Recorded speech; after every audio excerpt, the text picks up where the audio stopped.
Please welcome New York Governor Kathy Hochul.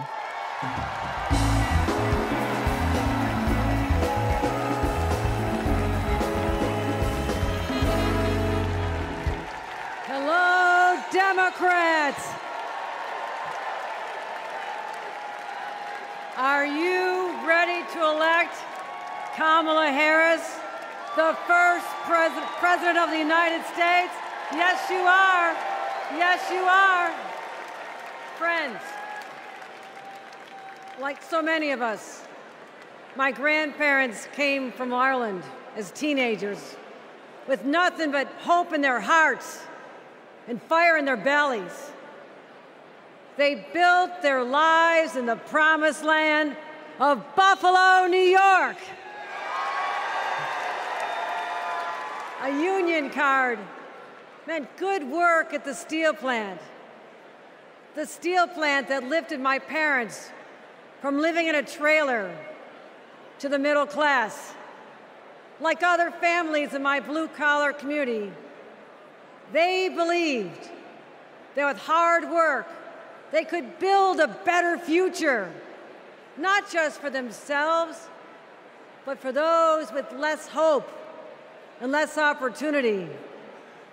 I'm proud of my roots and the values I learned: grit, determination, compassion. Kamala Harris and Tim Walz grew up with those same values. And those values have always defined the people of my state. Well, most of us anyway. Donald Trump was born a New Yorker, but ended up a fraud, a philanderer, and a felon. He wasn't raised with the New York values that I know. He never had to worry about childcare costs or groceries or rent. He never had to worry about anything or anyone but himself. Trust me, America. If you think you're tired of Donald Trump, talk to a New Yorker. We've had to deal with him for 78 long years. The fraud, the tax dodging, the sham university, the shady charities. We've seen him stiff contractors, rip off workers. He abuses women, brags about it, and then takes away their rights. And New Yorkers are sick of it. It's no wonder he had to flee to Mar-a-Lago. Sorry about that, Florida. Sorry about that. Trump hasn't spent much time in New York lately, except that is to get convicted of 34 felonies. And that's just fine with us, because New York's motto is Excelsior, ever upward. And Trump takes us ever downward. Because here's what Trump never understood. America isn't a luxury good to be bought and sold by the privileged and powerful few. America, we just can't afford another 4 years of that. We have kids to feed, roads to build, jobs to create, real problems to solve. And we need leaders who can get it done. Trump talked big about bringing back manufacturing jobs. But you know who actually did it? President Biden and Vice President Kamala Harris. Thank you, Joe. Thank you, Kamala.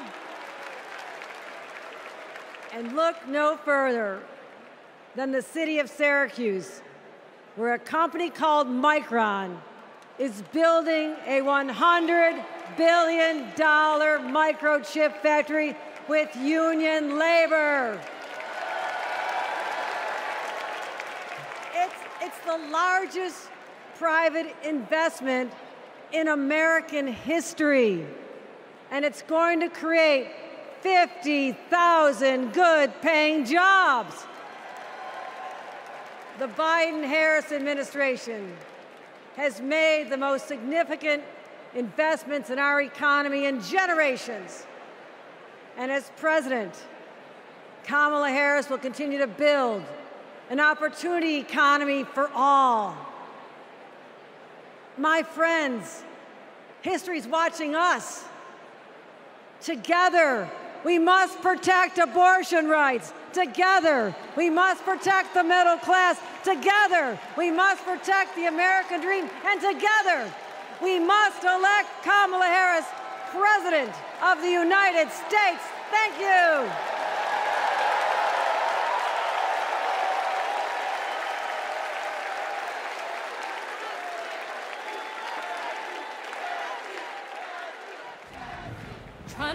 Trying to rain on the thunder. Tell a storm I'm new. I'm a wild, come a march on the regular. Painted white flags blue. What kind of America do we want? One where we're divided, angry, depressed? Come on, we're Americans. Fascism, we conquered it. The moon, landed on it. The future, building it. Freedom, nobody loves it more. And we fight for it. Freedom, freedom, I can't move. Freedom, cut me loose. Freedom, freedom, where are you? 'Cause I need freedom too. I break chains. Freedom from control. Won't let my freedom rot in. Freedom from extremism and fear. Extremists want to take us back, but we are not going back. I'ma keep running 'cause the winner don't quit on themselves. We go forward. That's American. And we need a leader who is for the people. Ours is a fight for the future. Kamala Harris, protecting people from predators and big drug cartels, holding Wall Street banks accountable. A crime perpetrated against our middle class. Standing up to dictators and fighting for all of us. I say we fight. That's our choice, a prosecutor or a felon. Are you ready to make your voices heard?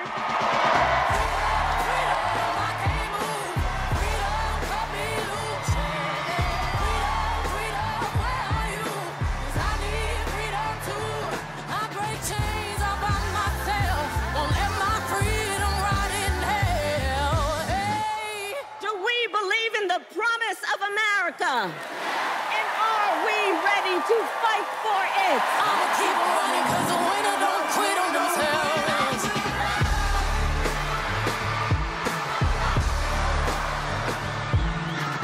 And when we fight, we win.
Good to be with everyone this evening in this hall and everyone at home.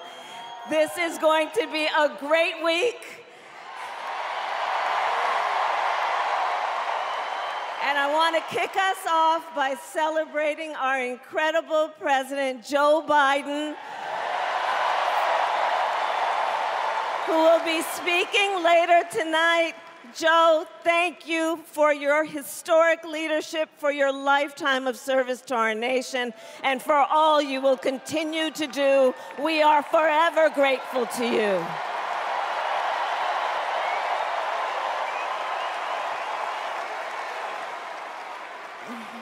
Thank you, Joe. And looking out at everyone tonight, I see the beauty of our great nation. People from every corner of our country and every walk of life are here, united by our shared vision for the future of our country. And this November, we will come together and declare with one voice, as one people, we are moving forward. With optimism, hope, and faith, so guided by our love of country, knowing we all have so much more in common than what separates us, let us fight for the ideals we hold dear, and let us always remember, when we fight, we win. God bless you. God bless the United States of America. Good night, everyone.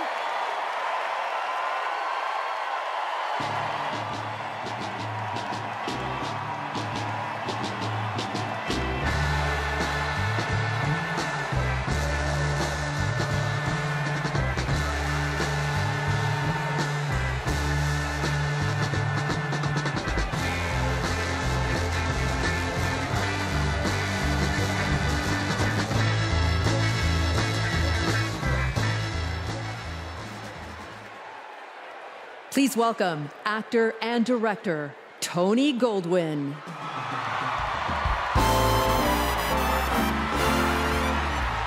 Hello, Chicago. And hello to everyone tuning in from all across America.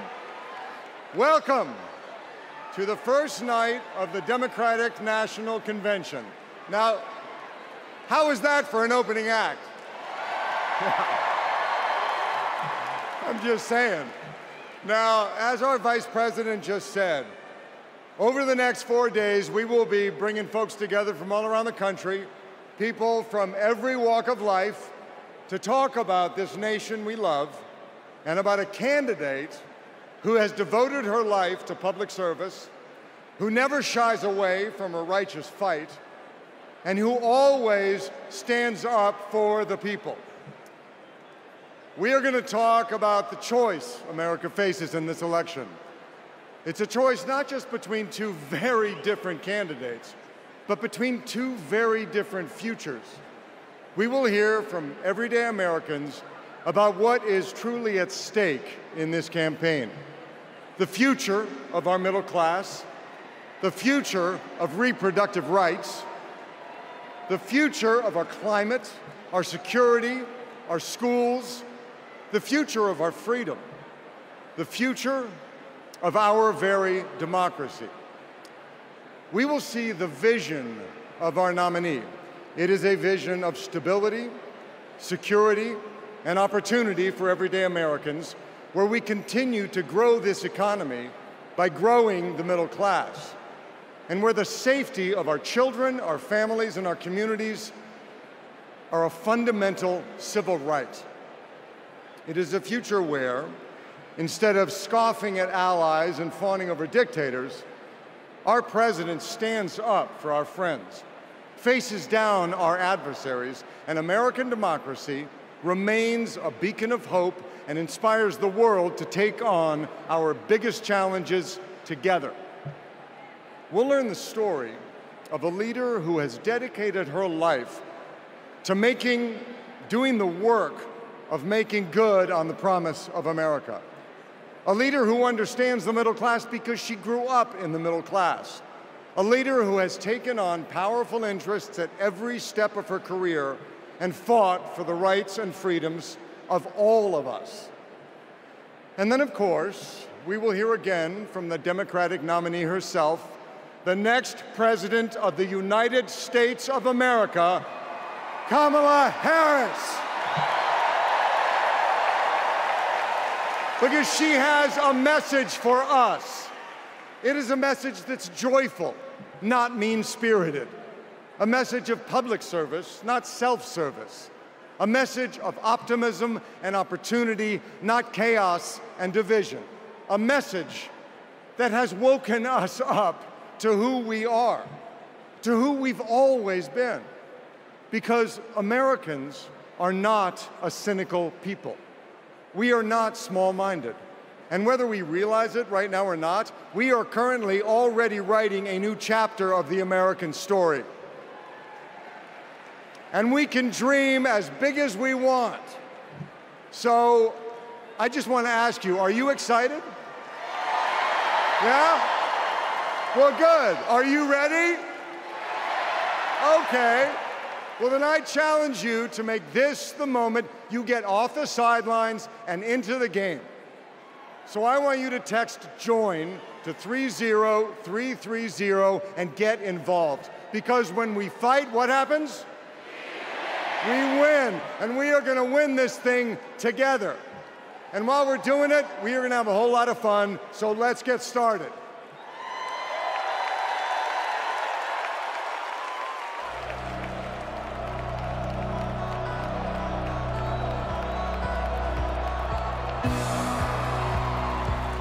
Please welcome 9-time NBA champion and coach of the 2024 Olympic gold-winning men's basketball team, Steve Kerr.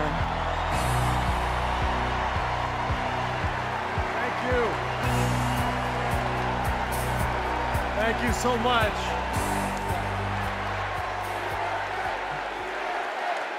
Thank you. It is so fun to be back here in the United Center. And as you guys know, a lot of good stuff has happened in this building, especially in the 90s.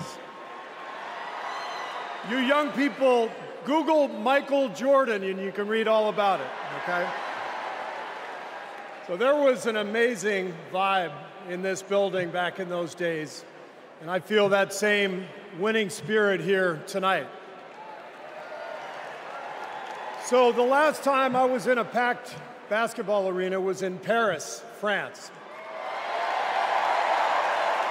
9 days ago, some of the best players on earth, 12 incredible American men, came together to win Olympic gold. And the next night, I was back in that same building watching 12 more of the best players on earth. Our incredible American women do the same thing. And I cannot think of a better metaphor for what this country is all about than the way Team USA came together at the Olympics. We had players from across our wonderful country, players who have trained and fought relentlessly, shed tears trying to beat one another throughout their careers, joining forces to wear the red, white, and blue. And when we won, the American flag raised to the rafters, the national anthem playing, gold medals draped around the necks of our players, whose hands were held over their hearts. It was the proudest moment of my life. Thank you.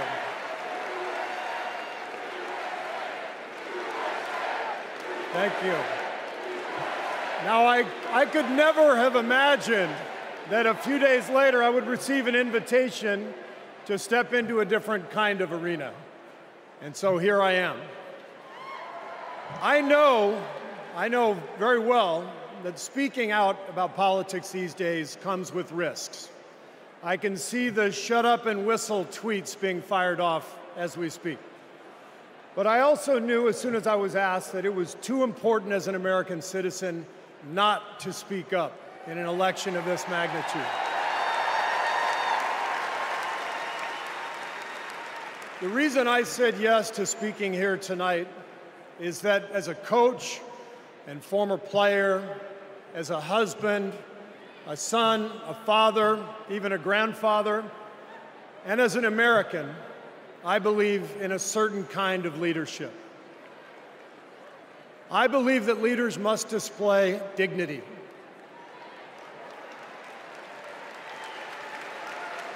I believe that leaders must tell the truth. I believe that leaders should be able to laugh at themselves. I believe leaders must care for and love the people they are leading. I believe leaders must possess knowledge and expertise, but with the full awareness that none of us has all the answers. And in fact, some of the best answers often come from members of the team. And if you look for those qualities in your friends or your boss or an employee or your child's teacher or your mayor, then shouldn't you want those same qualities in your president? And when you think about it that way, this is no contest. With Kamala Harris and Tim Walz, I see all those qualities. They have devoted their lives to serving other people. Whether Vice President Harris was defending her community in the courtroom, or Governor Walz was inspiring the next generation in the classroom, or on the field, for that matter. By the way, coach to coach, that guy's awesome. Although, I have to say, Coach Walz, way too much reliance on the blitz in '99 against Mankato East. You had a strong defensive line. I would have played more press coverage with your corners and then dropped the safeties into a Tampa 2. That's just me. Sorry. I wanted you to know how I feel every day of the NBA season, all right? But listen, the joy, the compassion, the commitment to our country that we saw at the Olympics, that is what Kamala Harris and Tim Walz have. And it is what our country needs. Leadership, real leadership. Not the kind that seeks to divide us, but the kind that recognizes and celebrates our common purpose. Think about what our team achieved with 12 Americans in Paris, putting aside rivalries to represent our country. Now imagine what we could do with all 330 million of us playing on the same team. Not as Democrats, not as Republicans, not as libertarians, but as Americans who know the greatness of this nation doesn't come from any one of us, but from each of us doing our part to build a more perfect union. That vision is what this campaign is all about. It's why I'm here tonight. And it's why I'll be getting out every day to help people get out and vote on November 5th and elect Kamala Harris and Tim Walz as the next president and vice president of the United States.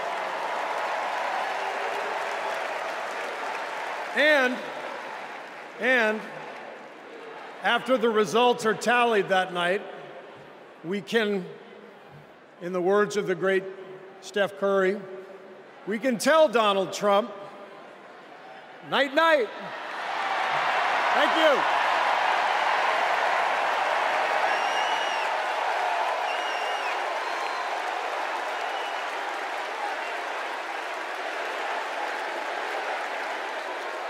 Let me tell you folks in Ohio and in this area, don't sell your house. Do not sell it. We're going to get those jobs coming back, and we're going to fill up those factories, so it's going to happen. But Trump lied and abandoned Lordstown. This is about a community. It's going to be a big change to go somewhere else. The GM factory in Lordstown did close, putting thousands of people out of work.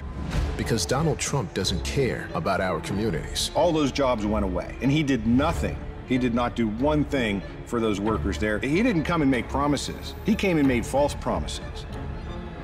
Kind of lost hope in everything. I don't really want to leave. But then something changed. Instead of lies and broken promises, Joe Biden and Kamala Harris got to work and brought U.S. manufacturing jobs back, including to Lordstown. Kamala will continue to have workers' backs and get the job done. American workers deserve a fighter, and that's exactly what Kamala Harris is. Do we believe in opportunity? Are we ready to fight for it?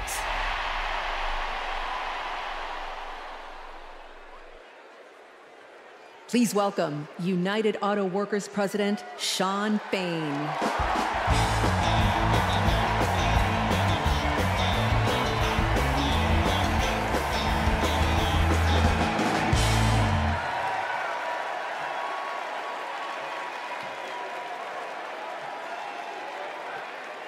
All right. All right. Yeah.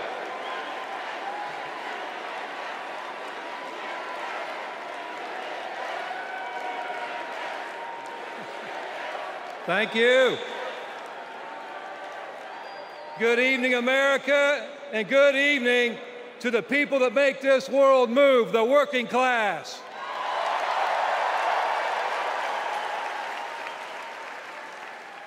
On behalf of 1 million active and retired members of the UAW, I am honored to support Kamala Harris and Tim Walz to be our next president and vice president.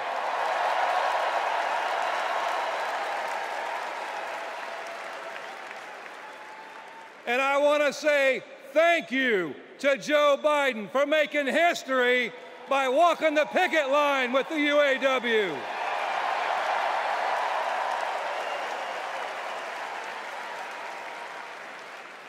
For the UAW and for working class people everywhere, this election comes down to one question. Which side are you on? On one side, we have Kamala Harris and Tim Walz, who have stood shoulder to shoulder with the working class. On the other side, we have Trump and Vance, two lapdogs for the billionaire class who only serve themselves. So for us in the labor movement, it's real simple. Kamala Harris is one of us. She's a fighter for the working class. And Donald Trump is a scab.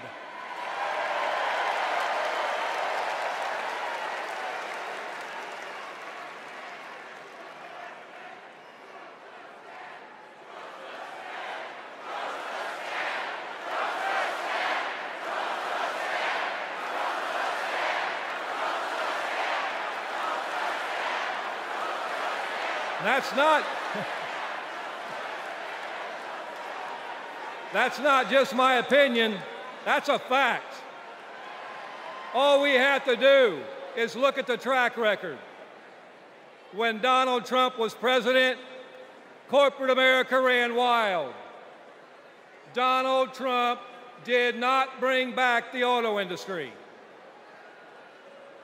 When Donald Trump was president, auto plants closed. Trump did nothing. Trump told workers in Lordstown, Ohio, that he would be bringing all the auto jobs back. And Trump did nothing. In 2019, General Motor workers went on strike for 40 days for good jobs and a better life. And Trump did nothing. Talk is cheap. But in 2019, you know who was on the picket line standing shoulder to shoulder with auto workers? I'll give you a clue. Her initials are Kamala Harris. In 2023, who helped bring jobs back to Lordstown, Ohio? Kamala Harris. And in 2024, who will stand with the working class in our fight for justice? Kamala Harris. And that's the difference. Donald Trump is all talk, and Kamala Harris walks the walk.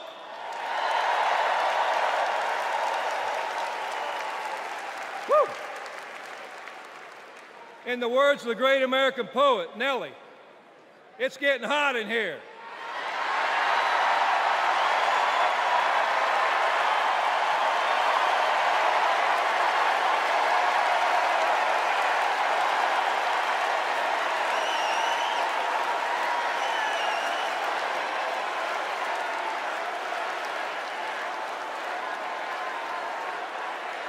It's hot in here.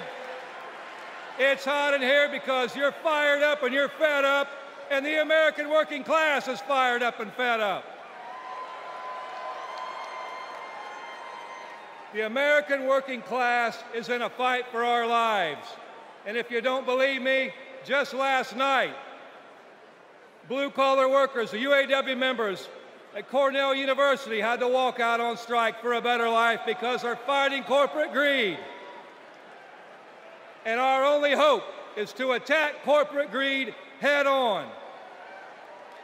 Corporate greed turns blue-collar blood, sweat, and tears into Wall Street stock buybacks and CEO jackpots. It causes inflation. It hurts workers. It hurts consumers, and it hurts America. And corporate greed is alive and well in the auto industry. You know, last fall, we achieved life-changing gains in our strike at the Big Three. We even won a commitment to reopen a closed plant not too far from here. We were able to do that thanks to the support of Kamala Harris and Joe Biden and the thousands of auto workers that went on strike.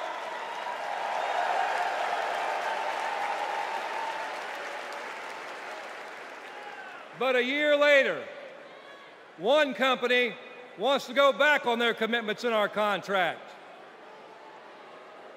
And let me be clear, Stellantis must keep the promises they made to America in our union contract. And the UAW will take whatever action necessary at Stellantis or any other corporation to stand up and hold corporate America accountable. And when the UAW stands up, we know who stands with us and who stands against us. Donald Trump laughs about firing workers who go on strike.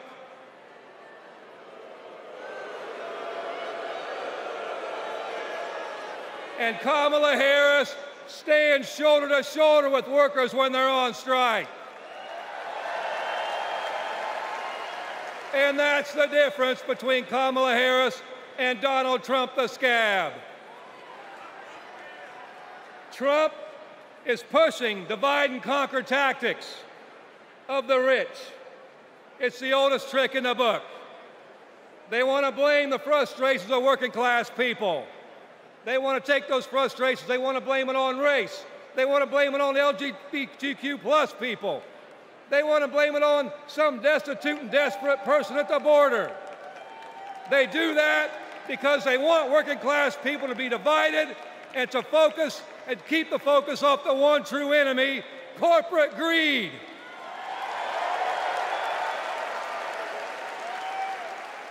The rich think we're stupid, but working class Americans see this for what it is. This is our generation's defining moment.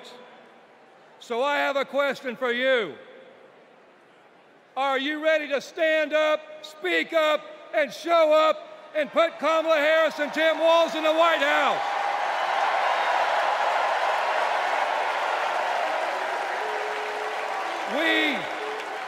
We need a defender of the working class in the White House, someone who is one of us and someone who knows how to fight. And that fighter is the next President of the United States, Kamala Harris. Thank you.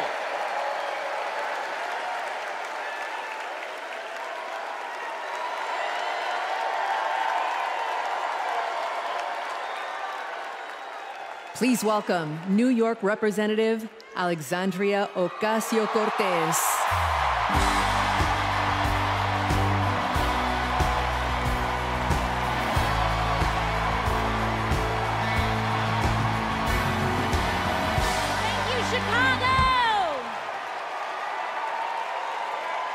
Chicago, for your energy. Thank you, Kamala Harris and Tim Walz, for your vision.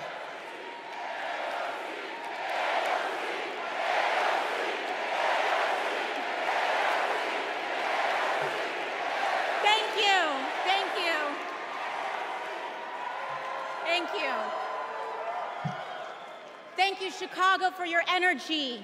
Thank you, Kamala Harris and Tim Walz, for your vision. And thank you, Joe Biden, for your leadership.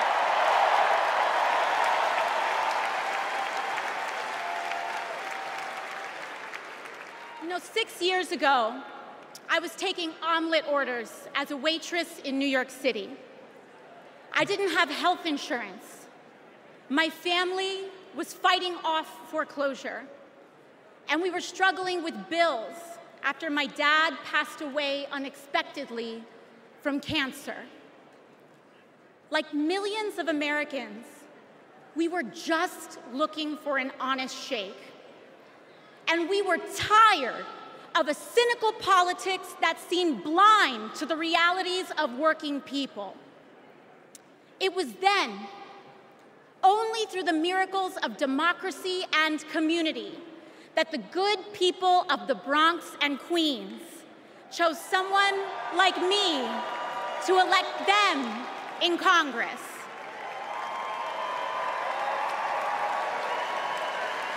And America, in my heart, I know from that same cloth of hope and aspiration, we will also elect Kamala Harris and Tim Walz as President and Vice President of the United States of America. I am here tonight because America has before us a rare and precious opportunity. In Kamala Harris, we have a chance to elect a president who is for the middle class because she is from the middle class. She understands the urgency of rent checks and groceries and prescriptions. She is as committed to our reproductive and civil rights as she is to taking on corporate greed. And she is working tirelessly to secure a ceasefire in Gaza and bringing hostages home.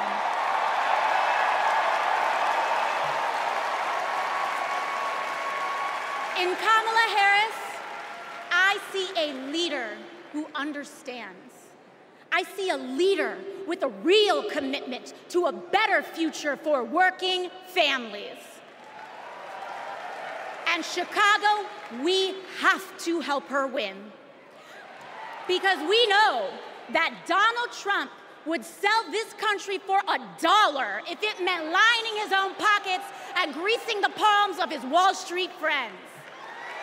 And I, for one, am tired of hearing about how a two-bit union buster thinks of himself as more of a patriot than the woman who fights every single day to lift working people out from under the boots of greed, trampling on our way of life. The truth is, Don, you cannot love this country if you only fight for the wealthy and big business.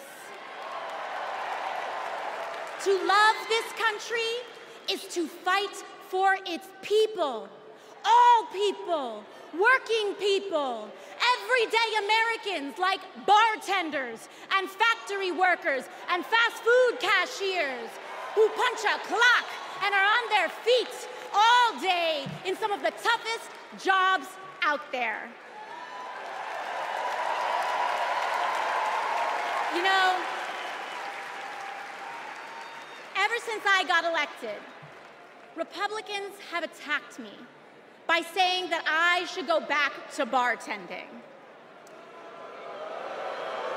But let me tell you, I'm happy to any day of the week because there is nothing wrong with working for a living.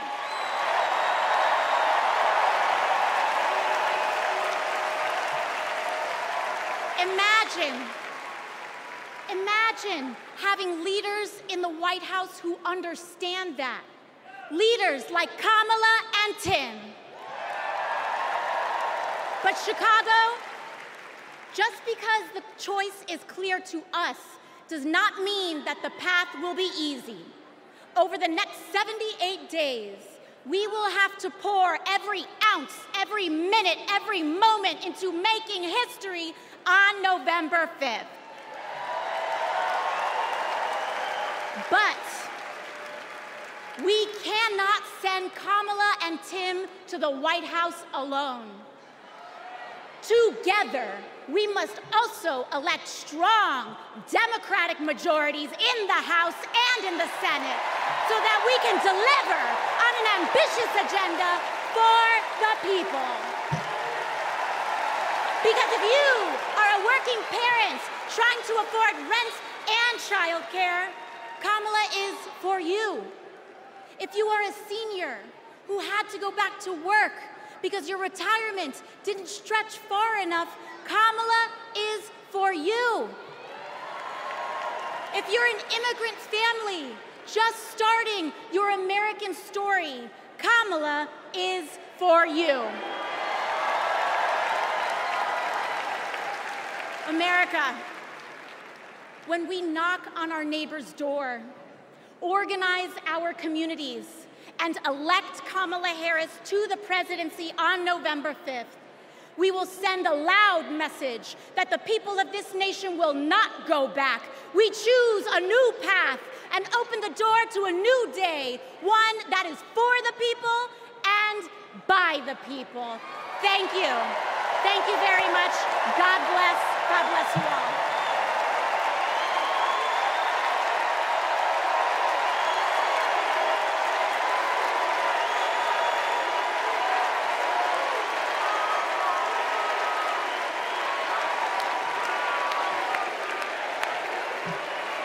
Wow. How about that AOC? Good Lord. So Kamala Harris's story begins in a middle-class neighborhood in the East Bay. Yeah. In a modest apartment above a nursery school, in a close-knit community where people looked out for one another, with a mother who instilled in Kamala Harris the core principles that have defined her life in public service. These are the experiences that made her the leader she is today.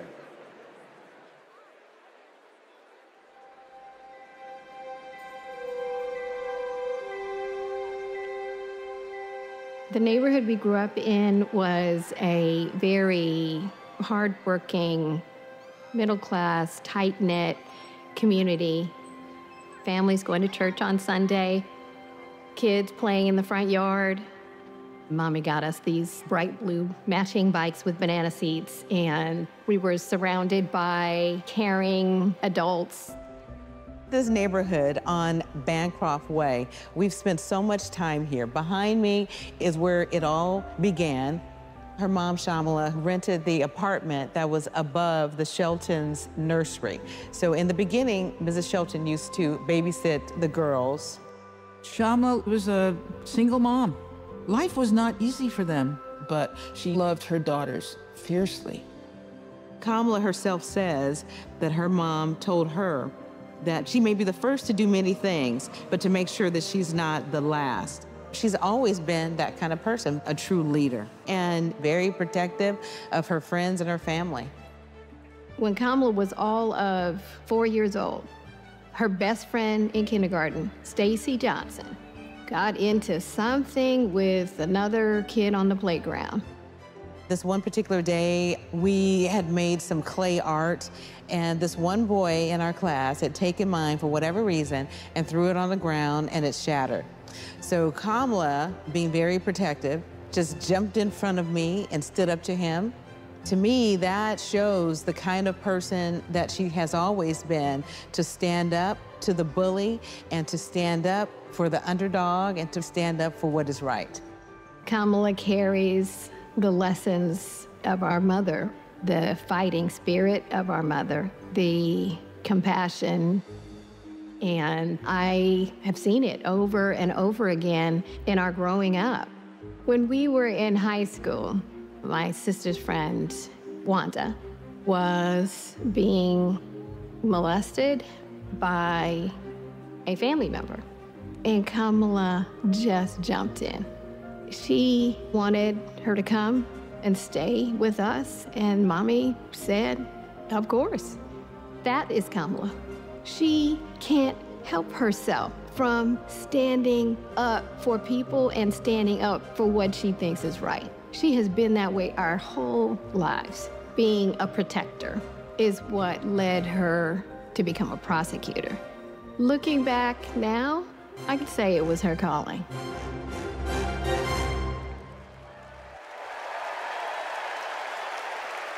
Please welcome Stacey Johnson Batiste and Doris Johnson.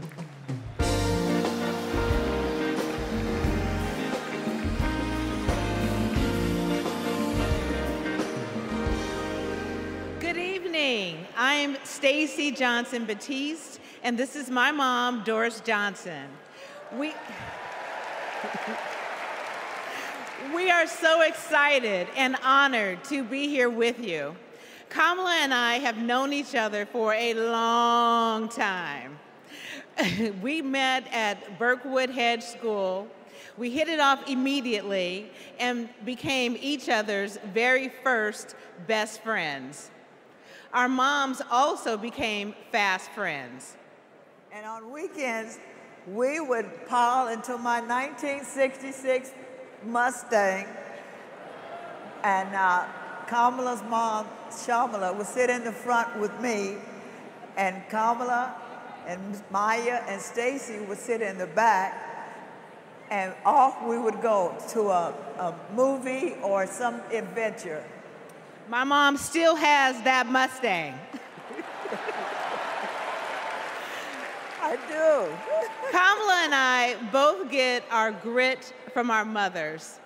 Kamala has always been a protector. One day at school, we made clay art projects during story time when they were outside on tables to dry. For whatever reason, a boy in our class took mine, threw it on the ground, and it shattered. Kamala jumped in between him and me and said something that made him so mad, he picked up a rock or something and hit her on the head. Blood came streaming down.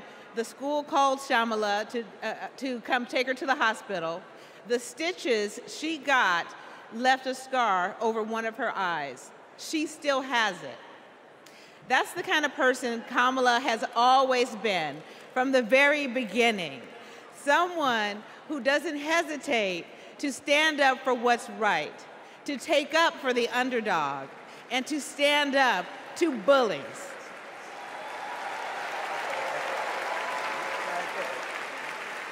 I have seen it time and again, whether the bully is an individual, a gang, or a corporation. She fights for all of us. Before we go, I know my mom has one more thing to say. Kamala, your mom would be so proud of you.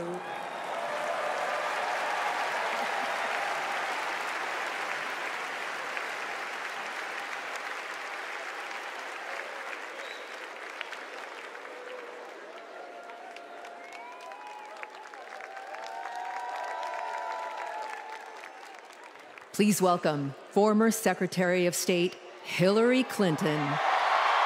Thank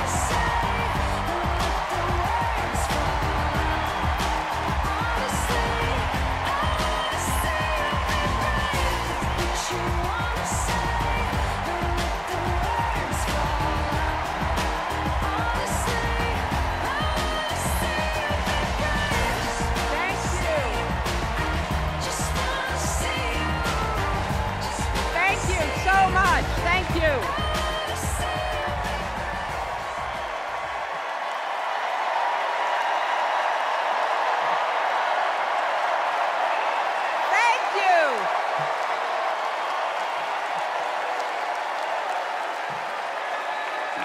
Thank you all so much.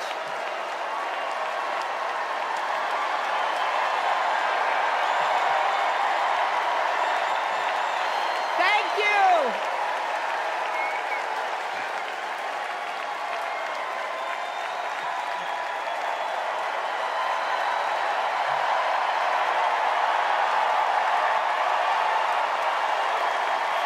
Thank you, my fellow Democrats. Thank you, my fellow Americans.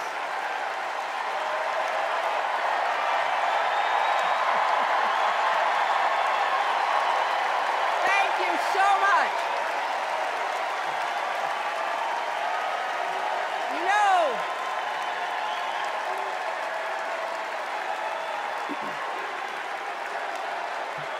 thank you all.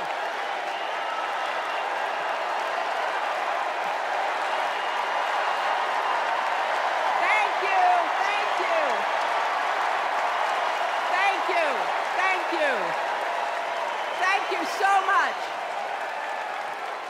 Wow. There's a lot of energy in this room, just like there is across the country.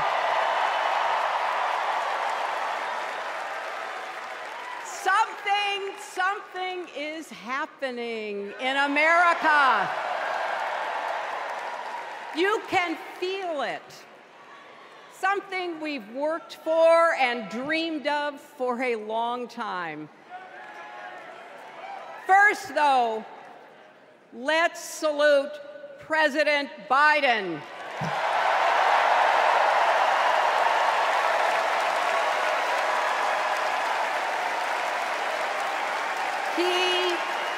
He has been democracy's champion at home and abroad.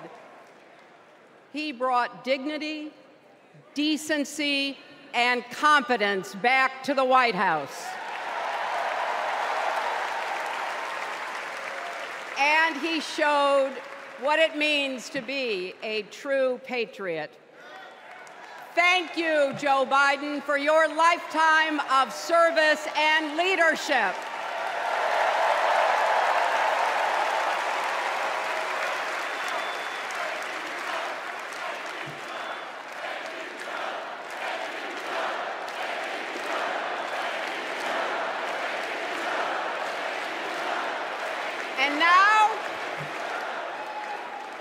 And now we are writing a new chapter in America's story. You know, my mother Dorothy was born right here in Chicago before women had the right to vote.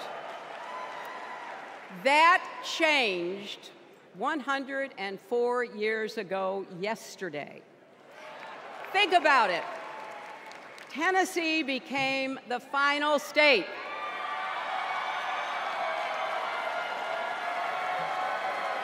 to ratify the 19th Amendment to the Constitution. The state legislature was deadlocked until one lawmaker's mother, a widow who read 3 newspapers a day, sent a letter to her son. "No more delays," she wrote. "Give us the vote." And since that day, every generation has carried the torch forward. In 1972, a fearless Black Congresswoman named Shirley Chisholm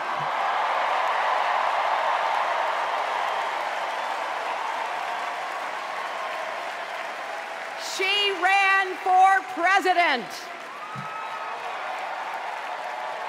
And her determination let me and millions of others dream bigger, not just because of who she was, but because of who she fought for. Working parents, poor children, the last, the least, and the lost. In 19 1984, I brought my daughter to see Geraldine Ferraro, the first woman nominated for vice president. If we can do this, Jerry said, we can do anything. And then there was 2016, when it was the honor of my life to accept our party's nomination for president.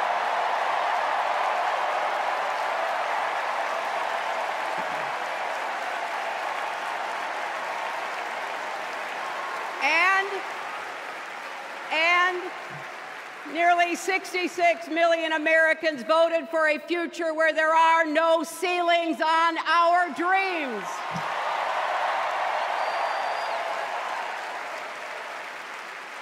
And afterwards, we refused to give up on America. Millions marched, many ran for office. We kept our eyes on the future. Well, my friends, the future is here.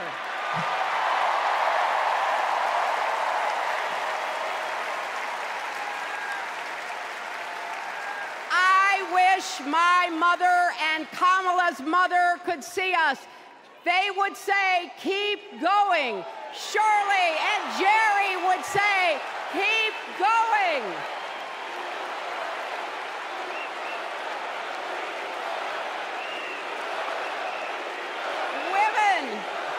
Women fighting for reproductive health care are saying, keep going. Families building better lives, parents stretching to afford child care, young people struggling to pay their rent. They're all asking us to keep going.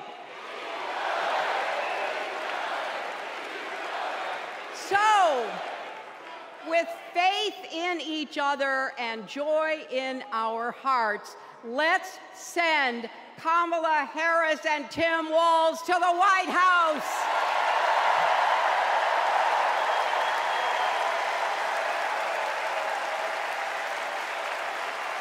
You know,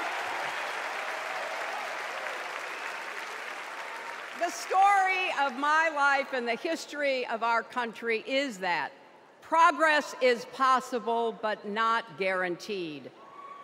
We have to fight for it and never, ever give up. There is always a choice. Do we push forward or pull back? Come together as we the people, or split into us versus them?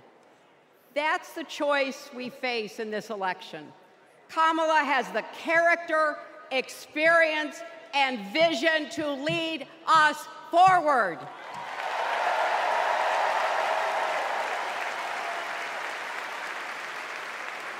I know her heart and her integrity. We both got our start as young lawyers, helping children who were abused and neglected. That kind of work changes a person. Those kids stay with you. Kamala carries with her the hopes of every child she protected, every family she helped, every community she served. So as president, she will always have our backs, and she will be a fighter for us. She will fight to lower costs for hardworking families, open the doors wide for good-paying jobs, and yes, she will restore abortion rights nationwide.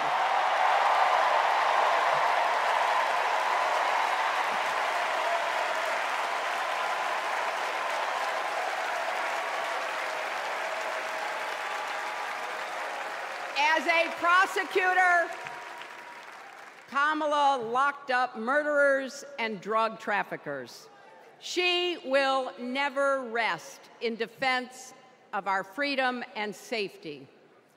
Donald Trump fell asleep at his own trial, and when he woke up, he made his own kind of history, the first person to run for president with 34 felony convictions.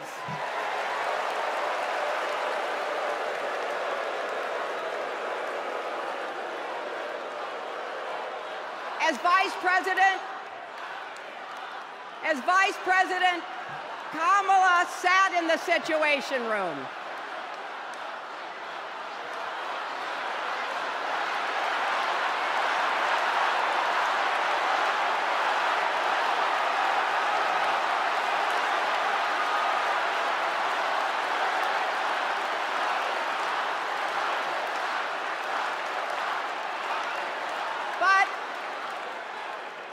We also know, as Vice President, Kamala sat in the Situation Room and stood for America's values.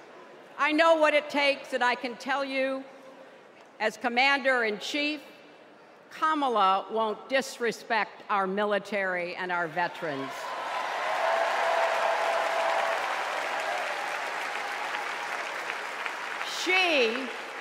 She reveres our Medal of Honor recipients.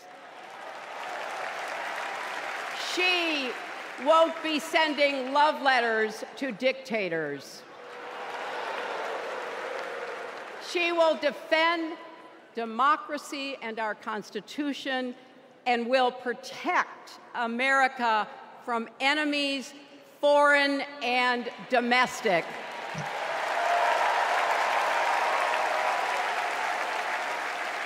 Think about it. The Constitution says the president's job is to take care that the laws be faithfully executed. Those are the words of our founders. Take care. Just look at the candidates. Kamala cares about kids and families, cares about America. Donald only cares about himself.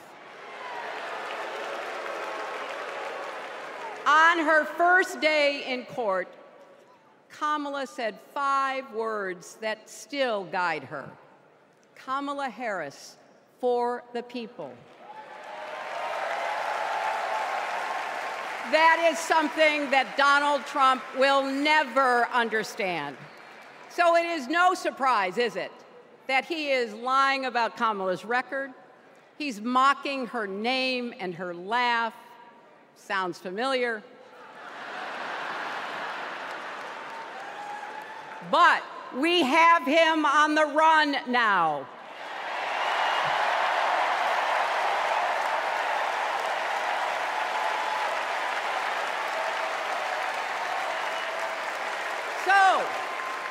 So, no matter what the polls say, we can't let up.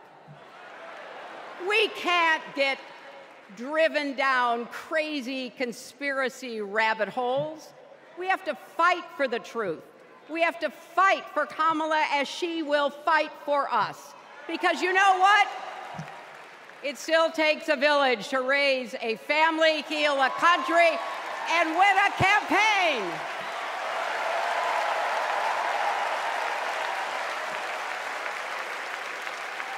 And America needs every one of us, our energy, our talents, our dreams. We're not just electing a president, we're uplifting our nation. We're opening the promise of America wide enough for everyone. Together, we put a lot of cracks in the highest, hardest glass ceiling. And tonight,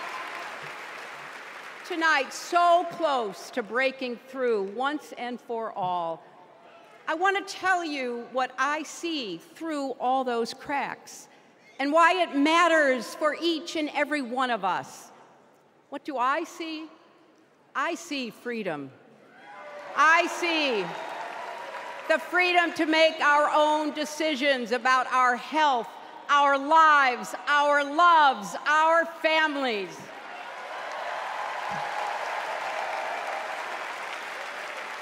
The freedom to work with dignity and prosper, to worship as we choose or not, to speak our minds freely and honestly.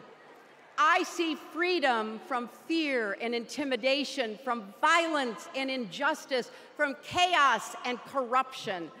I see the freedom to look our children in the eye and say, in America, you can go as far as your hard work and talent will take you, and mean it.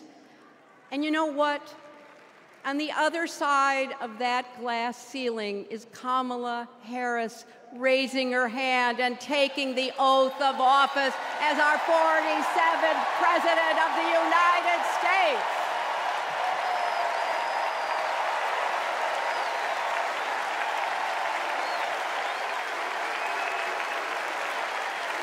Because, my friends, when a barrier falls for one of us, it falls. It falls and clears the way for all of us. So for the next 78 days, we need to work harder than we ever have. We need to beat back the dangers that Trump and his allies pose to the rule of law and our way of life. Don't get distracted or complacent. Talk to your friends and neighbors. Volunteer. Be proud champions for the truth and for the country that we all love.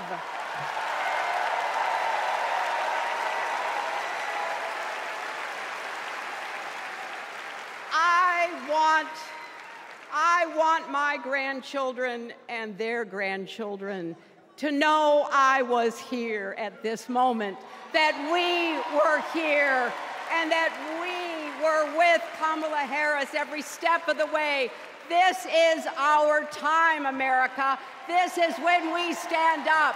This is when we break through. The future is here. It's in our grasp. Let's go win it.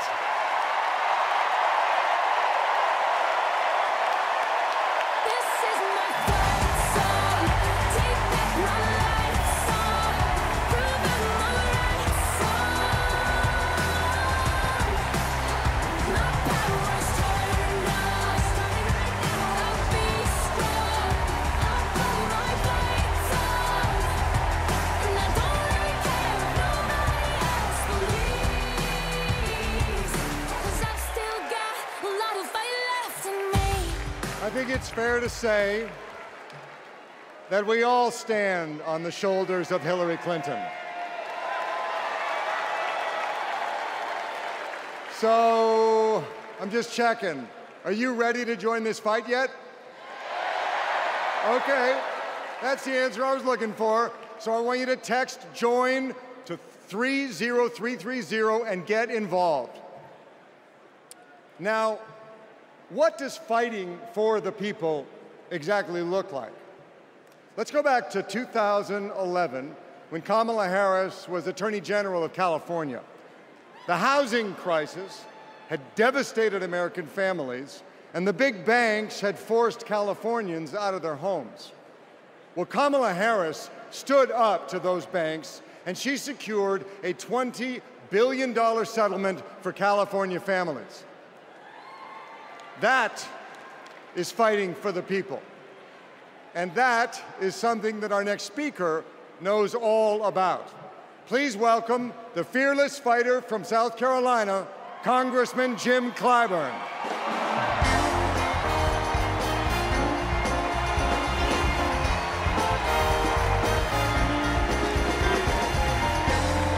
Thank you. Thank you, thank you, thank you. Thank you. Thank you. Thank you. Thank you, and good evening.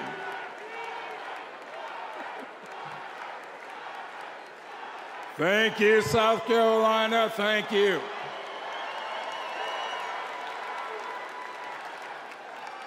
Four years ago, Americans were experiencing high anxieties and great uncertainties. A deadly virus raged, schools closed, businesses shuttered. Donald Trump mismanaged the crisis from day one, looking out for himself instead of the country. The American people responded to the crisis in leadership by electing new leaders. Thanks to Joe Biden and Kamala Harris, we reopened our schools, brought back our businesses, and restored our faith in the American can-do spirit. Thanks to Joe and Kamala, we reduced the price of prescription drugs, repaired roads and bridges, and replaced lead pipes. Thanks to Joe and Kamala, we are honoring our heroes in uniform and expanded benefits to over 1 million veterans. Thanks to Joe and Kamala, Make It in America is no longer just a slogan, but a movement that is bringing millions of manufacturing jobs back to America. For President Biden's lifetime of achievement in service of his country, we owe him a great debt of gratitude.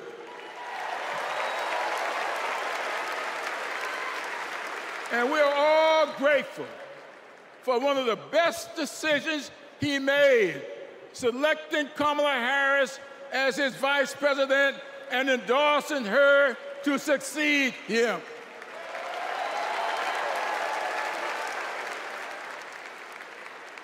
I often say that we are but the sum of our experiences.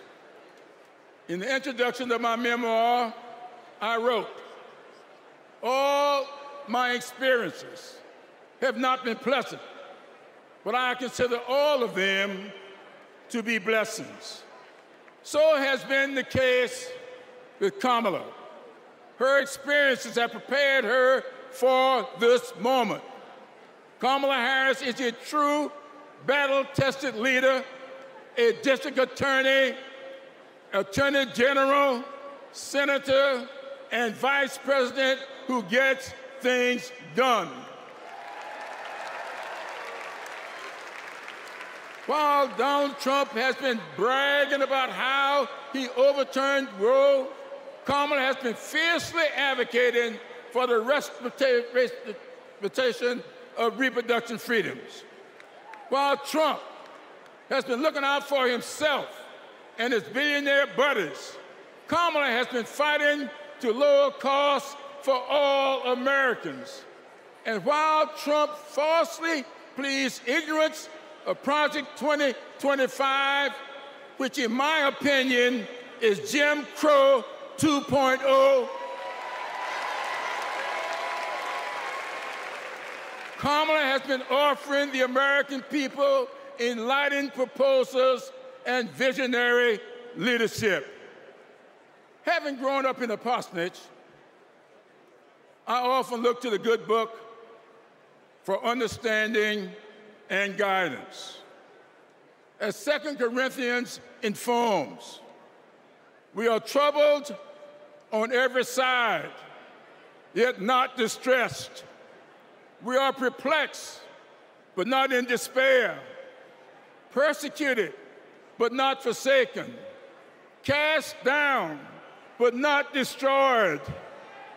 Our great democracy has been tested, and so has the basic goodness of the American people.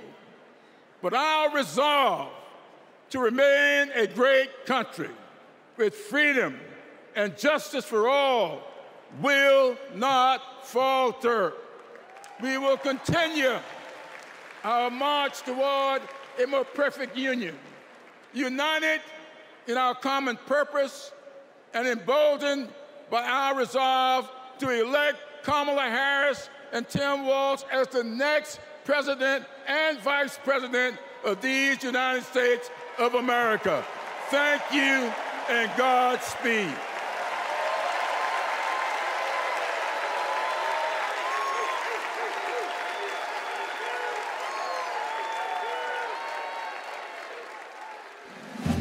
In the criminal justice system, the people are represented by two separate yet equally important groups: the police who investigate crime and the district attorneys who prosecute the offenders. This is the story of Donald Trump. His entire life, Trump has believed he's above the law. that no one would ever dare hold him accountable. He lies. He rips off workers. He sexually abuses women. Hey, when you're a star, they let you do it. You can do anything. He cheats in business. He cheated on his wife with a porn star and paid her off so the American people wouldn't find out during an election. But in the criminal justice system, ordinary Americans have had the courage to find him accountable, time and time again. Guilty. Guilty. Guilty. Donald Trump guilty on all 34 felony counts. For the first time in history, we have a convicted felon running for president. And to take on this case, we need a president who has spent her life prosecuting perpetrators like Donald Trump. He tried overturning Georgia's free and fair election. I just want to find 11,780 votes. He's tried to escape any responsibility for instigating the January 6th attack on our Capitol. We're going to walk down to the Capitol, and I'll be there with you. And if elected, Trump has promised to overturn laws that would keep him accountable and exact retribution on anyone he considers an enemy, even warning of a bloodbath if he doesn't get his way. So we, the people, have a chance to render our own verdict on Donald Trump. We are the jury he most fears. When we vote this November, we vote for justice, accountability, and the rule of law that keeps America free.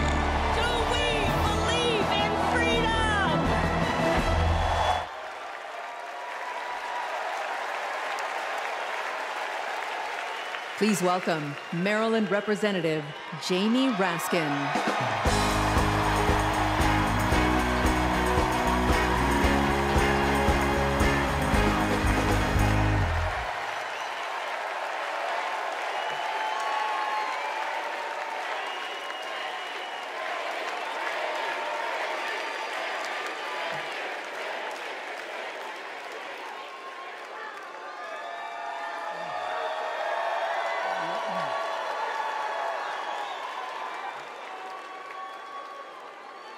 Hello, America. And welcome to the Democracy Convention. Welcome to the Freedom Convention. And thank you for the beautiful weather, Chicago. It's been a little rough on Capitol Hill, where it's not just the heat, it's the stupidity. Now, we meet in this great city tonight where Abraham Lincoln was nominated in 1860 to save the Union from fanatical insurrectionists, and where Franklin D. Roosevelt was renominated by Democrats in 1940 to defeat fascist dictators. Now, we fight in our time to defend our freedom and our democracy against the banana Republicans who have converted Lincoln's party into a dangerous cult of personality.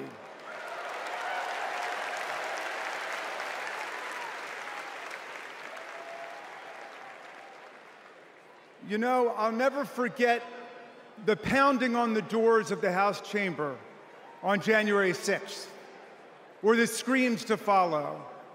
Hundreds of our police officers taunted and attacked, 140 of them wounded by extremists wielding baseball bats, steel pipes, even American flags. 5 people died that day, and 4 more of our officers took their own lives in the days and weeks to come. All of this after Trump was defeated by more than 7 million votes by the great Joe Biden.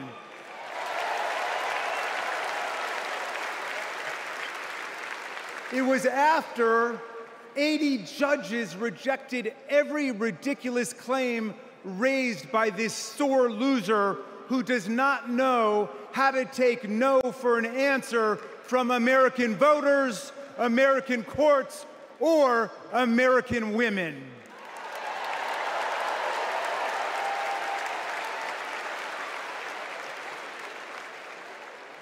Remember what the mob chanted as they stormed the Capitol and injured our officers? Hang Mike Pence. Someone should have told Donald Trump that the president's job under Article 2 of the Constitution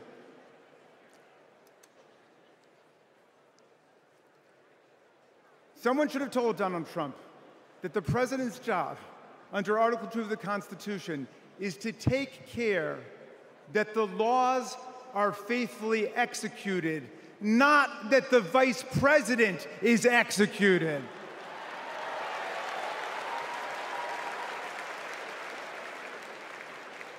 Pence has now joined more than 24 officials from Donald Trump's own administration in denouncing him, an historical record.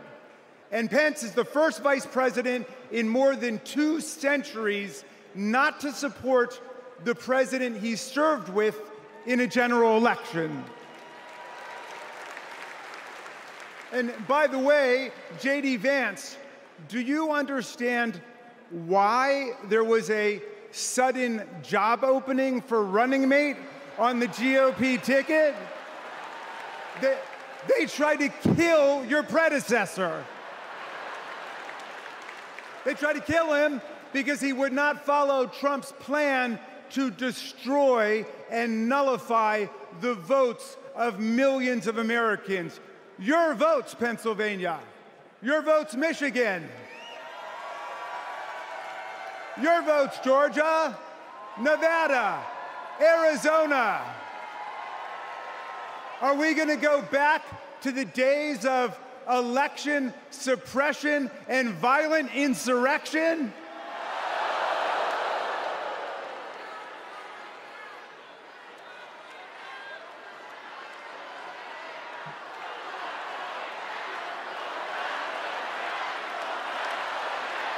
We're not going back.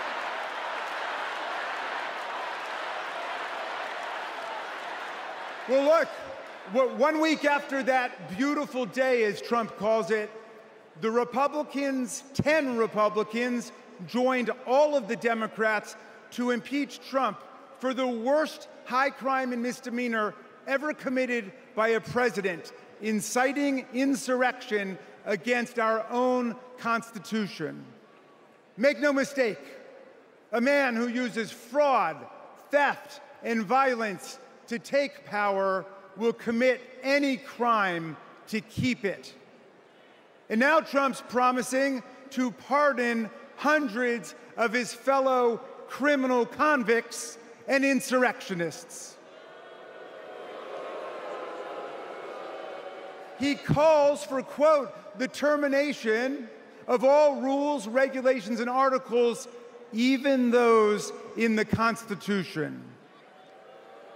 My friends, are we the people going to let Donald Trump terminate our Constitution and obliterate the blessings of liberty for our posterity? That's right, we're going to elect Kamala Harris.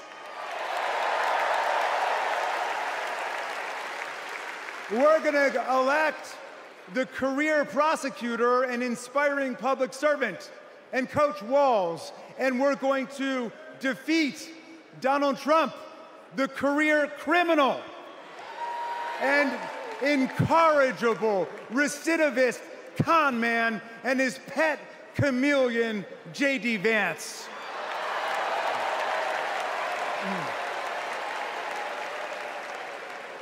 And America, let's make it a landslide so big that Donald Trump and his kangaroo court Supreme Court justices cannot even try to steal it.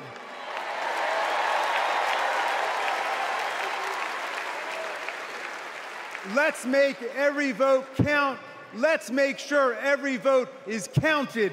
Let's let freedom ring, and let's let democracy work in America.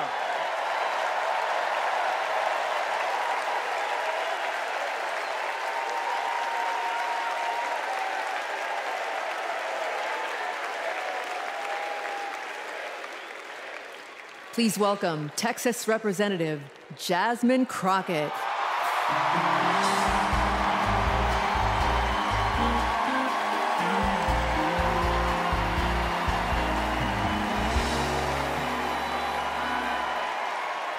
Well, good evening, America!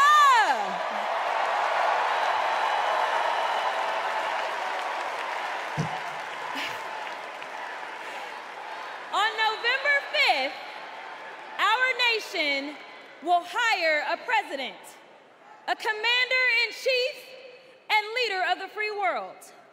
So let's compare their resumes, shall we? One candidate worked at McDonald's while she was in college at an HBCU. HU. The other was born with a silver spoon in his mouth and helped his daddy in the family business. Housing discrimination, that is. She became a career prosecutor while he became a career criminal. With 34 felonies, 2 impeachments, and 1 porn star to prove it.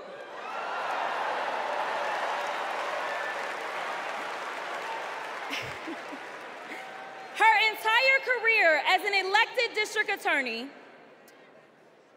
attorney general, and senator, she's always worked for one client, the people.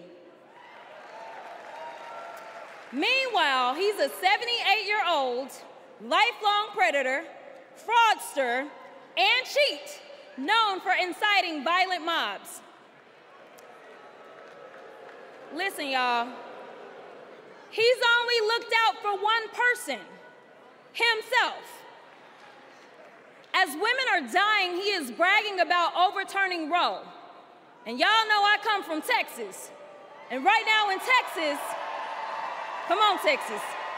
But right now in Texas, they want to institute the death penalty. That is a problem. While Kamala Harris is fighting for our reproductive rights to be restored. She is also the leader we need on the global stage. She helped secure the release of Americans wrongfully detained in Russia. At the same time, he cozies up to his role model, Vladimir Putin, and MAGA holds legislation hostage here at home, critical resources to secure the border, military aid to Ukraine, and even the Farm Bill. She's lived the American dream while he's been America's nightmare.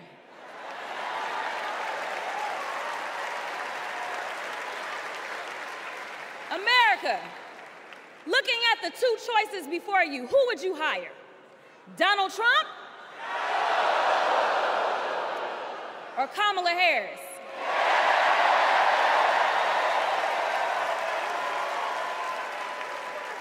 Kamala Harris has a resume. Donald Trump has a rap sheet.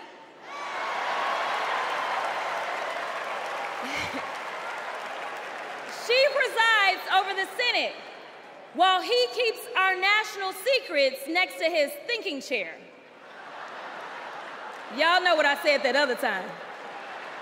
In Mar-a-Lago. Well, Donald Trump wants to put our 1787 Constitution through his Project 2025 paper shredder and make every day January 6th. Kamala Harris is fighting to fulfill the promise of America. In the real world, this wouldn't even be close. But this election is. Don't make a mistake.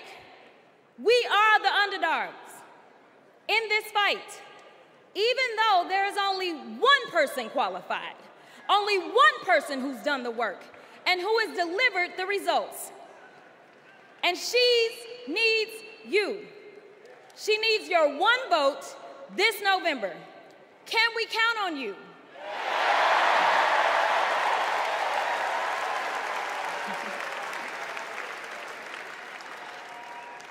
Some of you know a little bit of my history, some of you don't, so let me tell you. I was a public defender.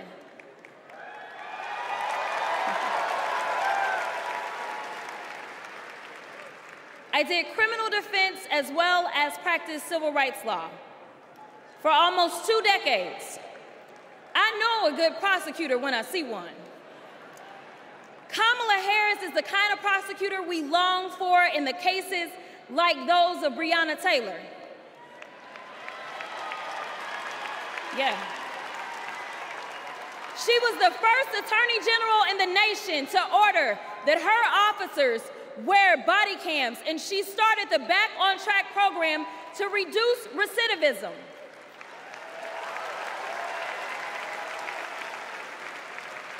Listen, y'all, she did all these things because she genuinely cares about people. She sees each person as just that, a person, not a statistic. She's proven that since the first day she stepped into a courtroom and said what y'all already heard Hillary say, I did not copy off of her speech. I just want y'all to know. She walked into that courtroom and said, Kamala Harris for the people. And she meant that.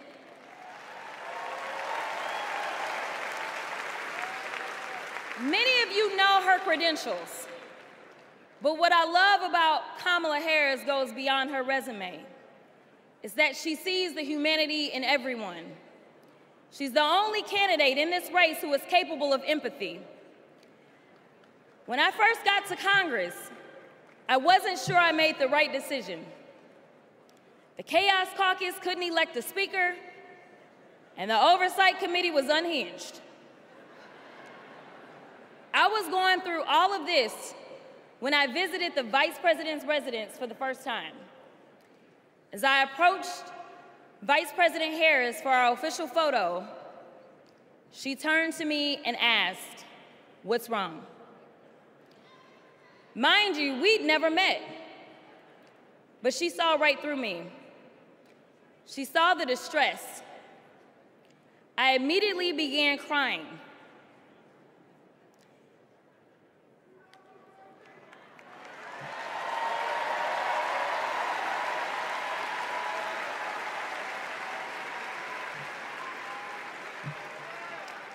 And the most powerful woman in the world wiped my tears and listened.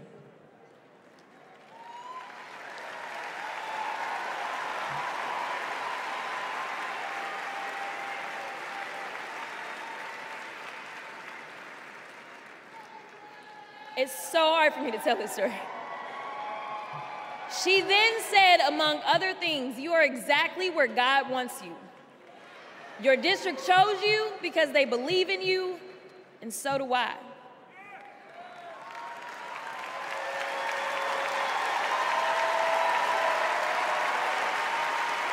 I'm gonna stop. Okay.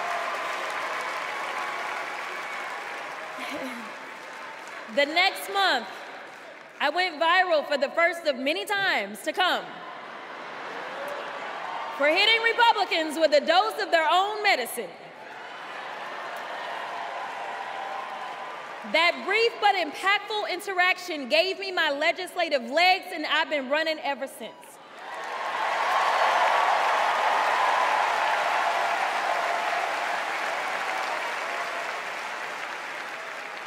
The question before us is, will a vindictive, vile villain violate voters' vision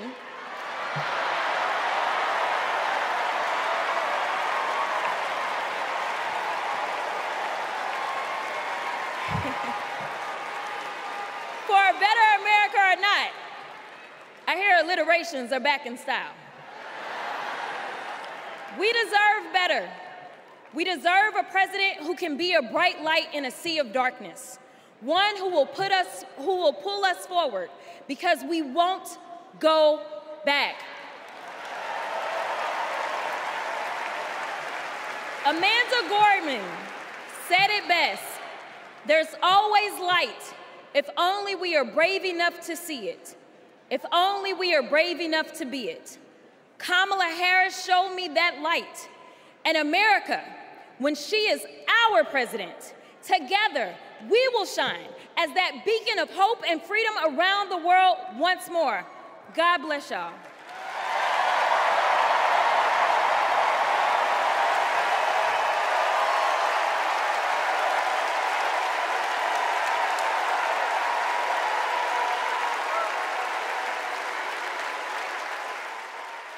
This is one of our Willow boxes. This was the outfit that she was gonna maybe wear home from the hospital. Here's her little... the blanket that she was in. It's okay. No. For 54 years, they were trying to get Roe v. Wade terminated, and I did it, and I'm proud to have done it. I was punished for 3 days having to wait for either my baby to die or me to die, or both. I was stuck in this horrific hell of both wanting to hear her heartbeat and also hoping I wouldn't.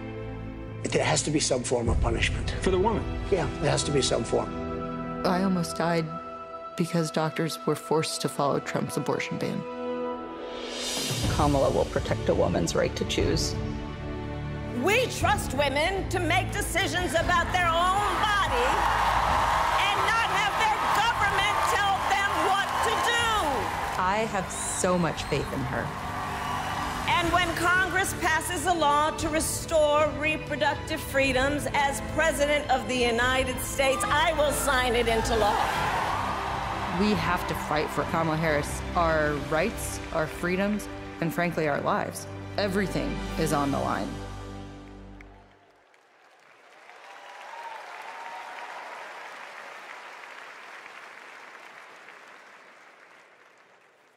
When you're expecting a baby, packing for the hospital should be a joyful moment. For us, it was different. We were told with 100% certainty we would lose our baby girl, Willow, and we were sent home. For 3 days, we waited until Amanda was sick enough to receive standard abortion care. Eventually, Amanda's temperature spiked. She was shaking, disoriented, and crashing. I don't remember what I threw into our bag that day, only that instead of welcoming Willow, I was hoping Amanda's life could be saved. I'm here tonight because the fight for reproductive rights isn't just a woman's fight. This is about fighting. This is about fighting for our families. And as Kamala Harris says, our future.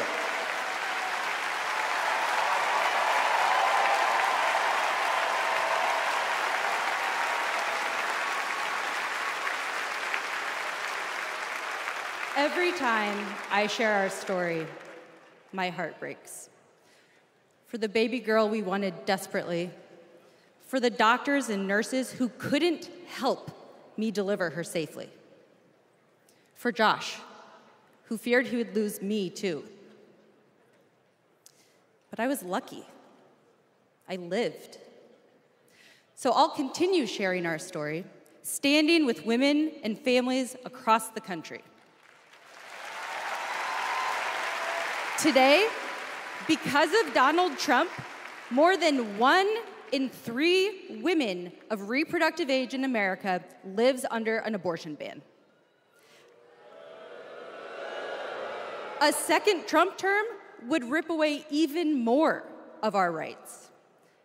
Passing a national abortion ban, letting states monitor pregnancies and prosecute doctors, restricting birth control and fertility treatments. We cannot let that happen. We need to vote as if lives depend on it, because they do.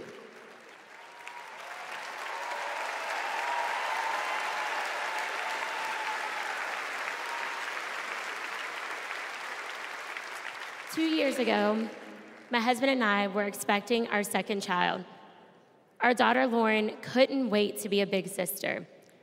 I was getting ready for her 4th birthday party when something didn't feel right. 2 emergency rooms sent me away. Because of Louisiana's abortion ban, no one would confirm that I was miscarrying.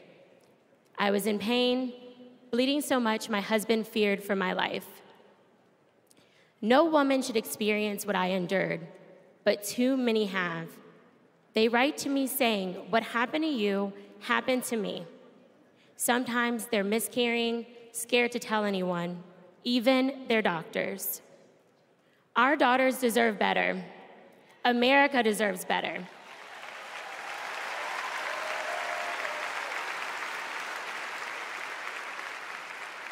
Kamala Harris and Tim Walz will fight for reproductive rights and our freedom and our shared future.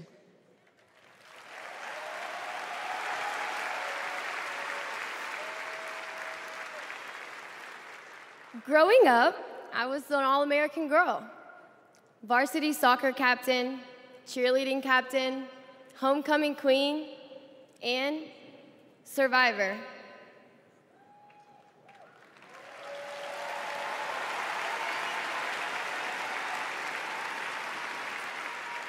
I was raped by my stepfather after years of sexual abuse. At age 12, I took my first pregnancy test, and it was positive. That was the first time I was ever told, you have options. I can't imagine not having a choice. But today, that's the reality for many women and girls across the country because of Donald Trump's abortion bans. He calls it a beautiful thing. What is so beautiful about a child having to carry her parent's child? There are other survivors out there who have no options. And I want you to know that we see you. We hear you.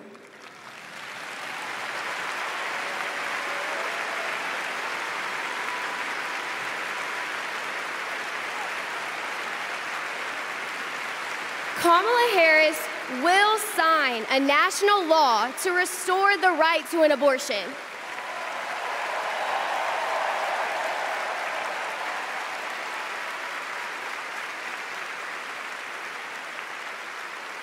She will fight for every woman and every girl, even those who are not fighting for her.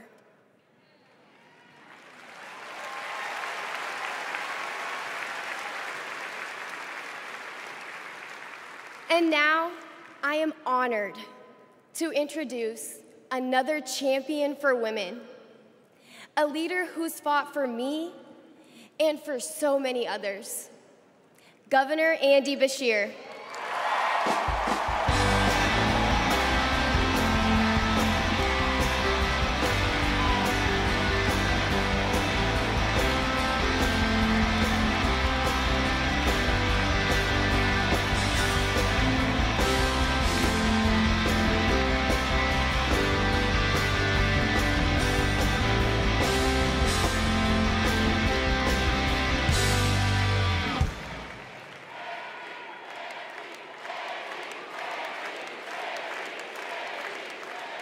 Hadley Duvall is one of the bravest people I've ever met.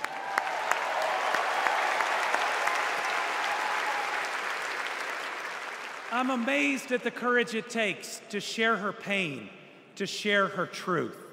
Yet Donald Trump brags about tearing a constitutional right away from Hadley and every other woman and girl in our country. That's why we must tear away any chance he can ever be president ever again.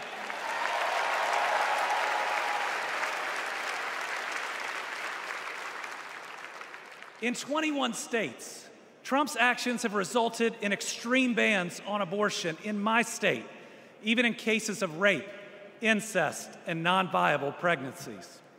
That leaves 12-year-old girls like Hadley with no options. That fails any test of humanity, any test of basic decency, any test of whether you have any underlying empathy. Thankfully, this extremism is being soundly rejected all over our country.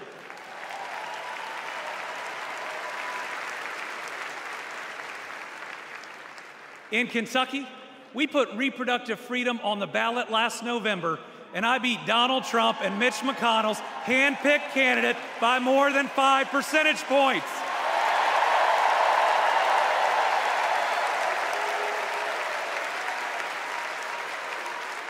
This November, we're going to beat them again. Elect Kamala Harris and Tim Walz and protect reproductive freedom. Folks, Donald Trump appointed the Supreme Court justices who got us into this mess. His Project 2025 goes even further. Here's the thing. Trump and Vance simply don't believe in your freedom. Trump says people are absolutely thrilled that women had their basic rights eliminated. J.D. Vance says women should stay in violent marriages and that pregnancies resulting from rape are simply inconvenient. Their policies give rapists more rights than their victims. That's not inconvenient, it's just plain wrong.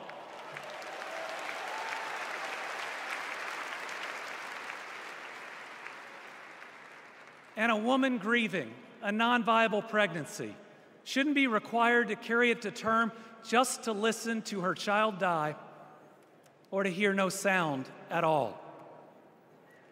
All women should have the freedom to make their own decisions. Freedom over their own bodies. Freedom about whether to pursue IVF. Freedom about whether to have children at all.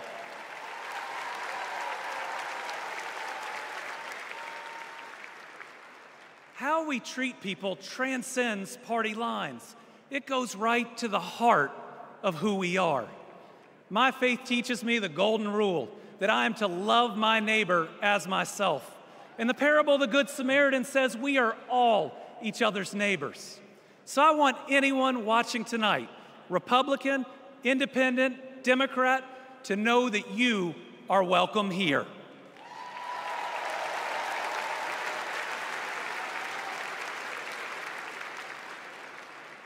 We believe in America where we live out our values, end anger politics once and for all, and move beyond this us versus them by remembering we are all Americans.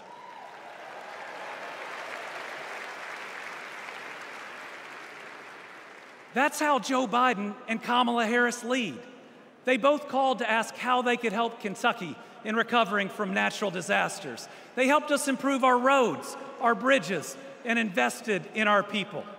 They didn't ask me who Kentuckians voted for. They asked me what Kentuckians needed, and folks, they delivered.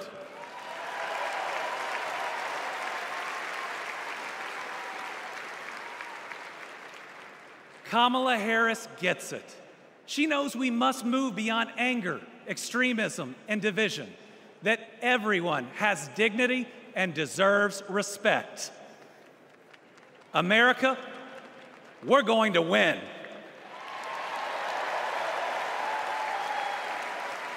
And we're going to win by staying true to our values of compassion, empathy, and doing right by our neighbors.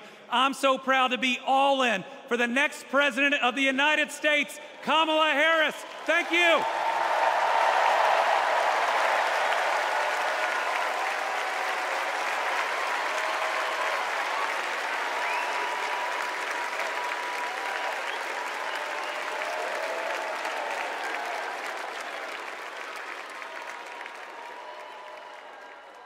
Please welcome Georgia Senator Raphael Warnock.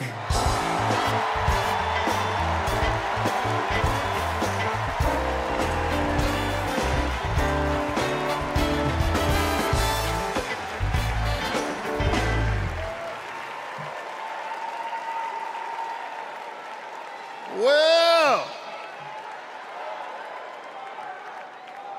hello, America.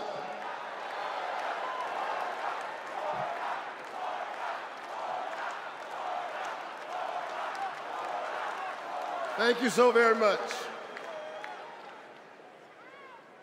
On January 5th, 2021, The people of Georgia did an amazing thing.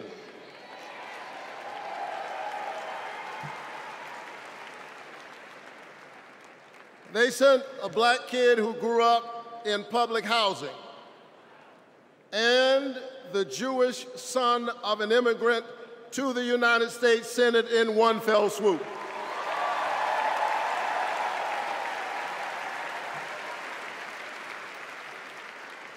And among those Georgians was my then 82-year-old mother. She grew up in Waycross, Georgia. Do you know where that is? It's way across Georgia. She grew up in Waycross, Georgia, where she picked other people's cotton and other people's tobacco. But because this is America, the 82-year-old hands that used to pick somebody else's cotton and somebody else's tobacco picked her youngest son to be a United States Senator.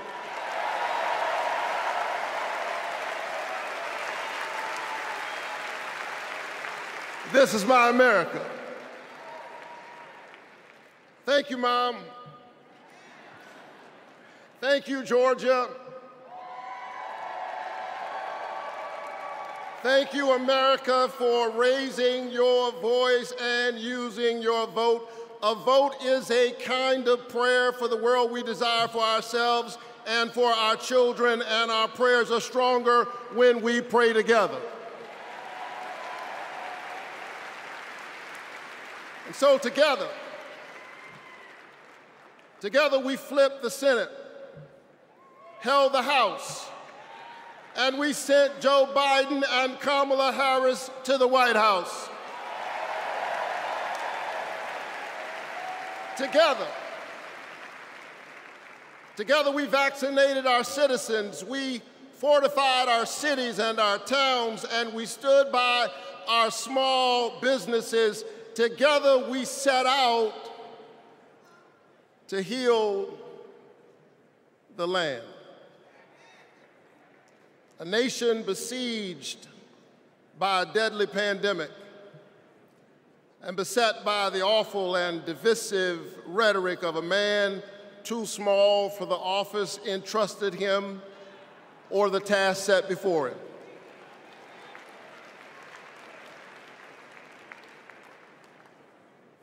The day after my January 5th election, he instigated an insurrection, a violent assault on our nation's capital and the peaceful transfer of power, all driven by the big lie.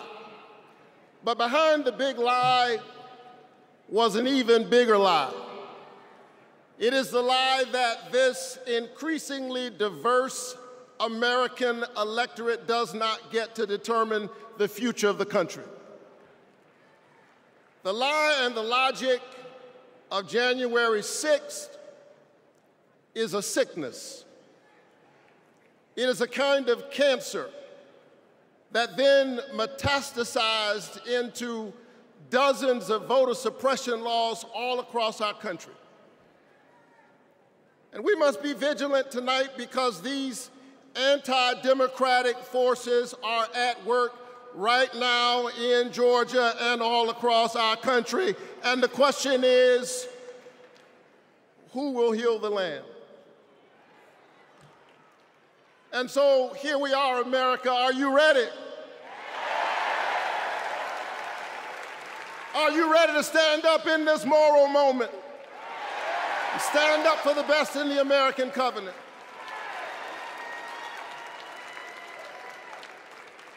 Elections are about the character of a country. And we must decide, again, we are the latest generation of Americans who get to decide what kind of country we want to be. And we must choose between the promise of January 5th and the peril of January 6th. A nation that embraces all of us or just some of us. Donald Trump's America is the America of January 6th. People who have no vision traffic in division.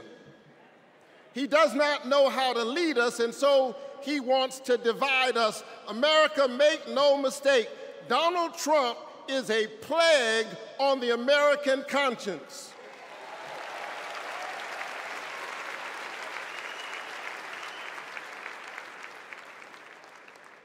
He is a clear and present threat to the precious covenant we share with one another. And yes, I saw him holding the Bible and endorsing a Bible as if it needed his endorsement. He should try reading it.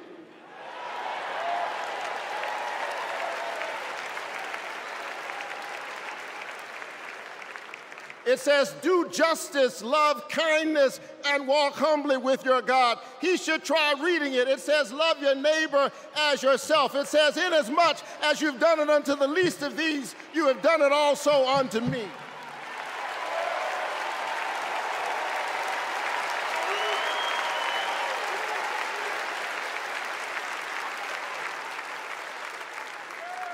I choose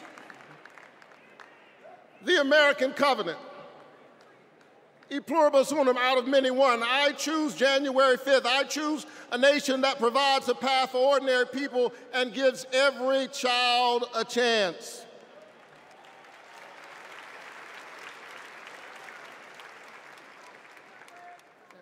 And that's Joe Biden's America.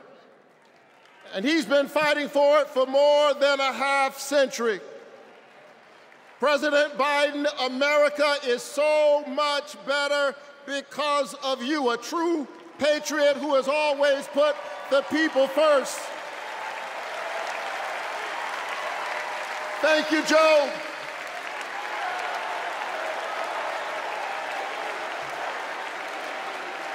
Thank you, Joe.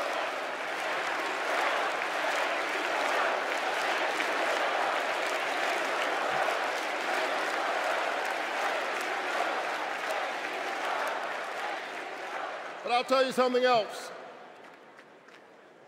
Not only is that Joe Biden's America, that's Kamala Harris's America.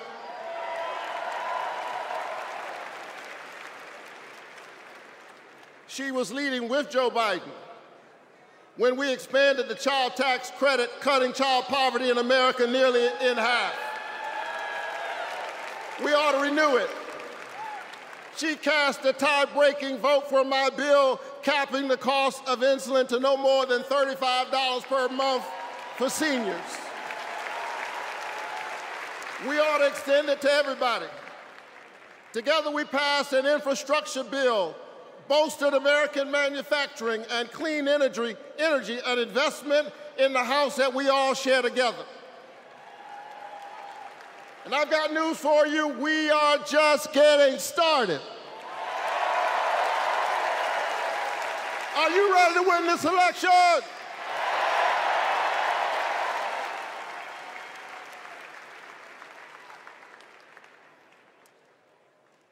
Kamala Harris and Tim Walz represent the new way forward. We're not going back. We're not going back because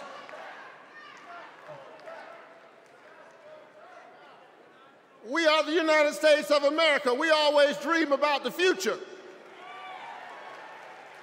And so forward on women's reproductive rights, because we believe that a patient's room is too small and cramped a space for a woman, her doctor, and the United States government. That's too many people in the room.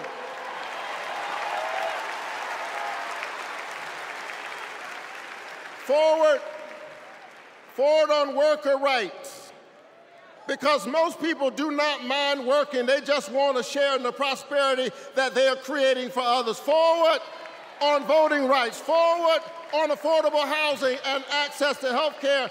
We are moving forward.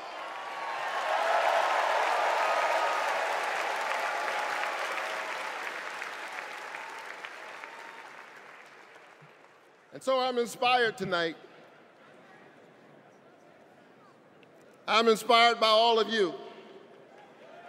I'm inspired by the resilience of an American spirit that has rebounded from the pandemic and is holding at bay the forces that are trying to divide us. And I'm inspired tonight by the memory of my late father, a preacher and a junk man.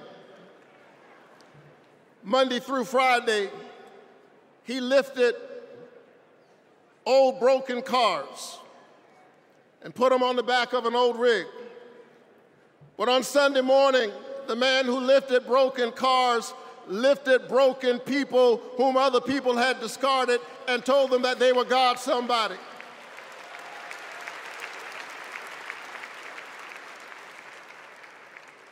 My dad discovered strength in the broken places, a power made perfect in weakness. And so I'm convinced tonight that we can lift the broken even as we climb. I'm convinced tonight that we can heal sick bodies. We can heal the wounds that divide us. We can heal a planet in peril. We can heal the land.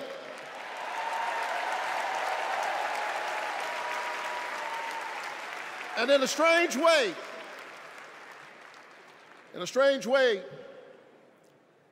the pandemic taught us how. A contagious airborne disease means that I have a personal stake in the health of my neighbor. If she's sick, I may get sick also. Her health care is good for my health. I'm just trying to tell you that we are as close in our humanity as a cough. I need my neighbor's children to be okay so that my children will be okay. I need all of my neighbor's children to be okay. Poor inner city children in Atlanta and poor children of Appalachia. I need the poor children of Israel and the poor children of Gaza. I need Israelis and Palestinians. I need those in the Congo, those in Haiti, those in Ukraine. I need American children on both sides of the track to be okay. Because we are all God's children. And so let's stand together. Let's work together. Let's organize together. Let's pray together. Let's stand together. Let's heal the land. God bless you. Keep the faith and keep looking up.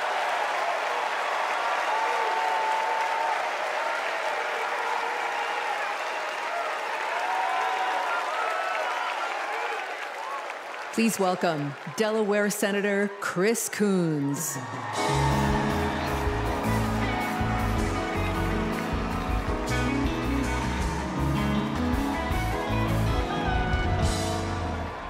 Good evening, folks. Good evening, America.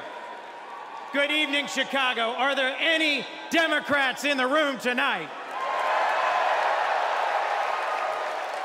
Folks, we are on the verge of making history. We are on the verge of an historic election. And I want to talk with you for just a few minutes about my dear friend, our president, Joe Biden. Joe Biden's mom had a saying: "You are defined by your courage, and you are redeemed by your loyalty." 4 years ago, I had the honor of helping introduce Joe Biden to our national convention. I spoke about Joe's faith, his love of family, his determination to restore the soul of our nation. Back in 2020, America was nearly flat on our back from a deadly pandemic, an economic collapse, and then in January, an assault on our democracy. All of this, because the drama and chaos of our former president had knocked us down. But folks, Joe Biden's courage, Joe Biden's faith in us, Joe Biden's determination to heal the soul of our nation gave us hope and gave us confidence. Someone who has himself been knocked down by life time and again. Joe Biden knows the grit and determination of the American people. He believed in us, and Joe Biden helped us get back up again.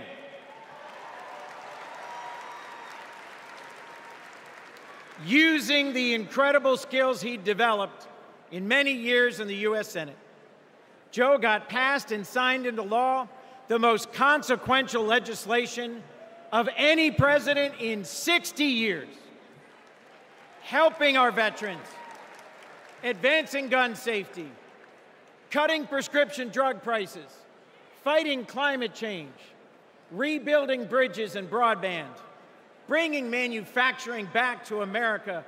Together, Joe and Kamala helped rebuild our economy from the middle up, from the bottom up, and the middle out, not from the top down.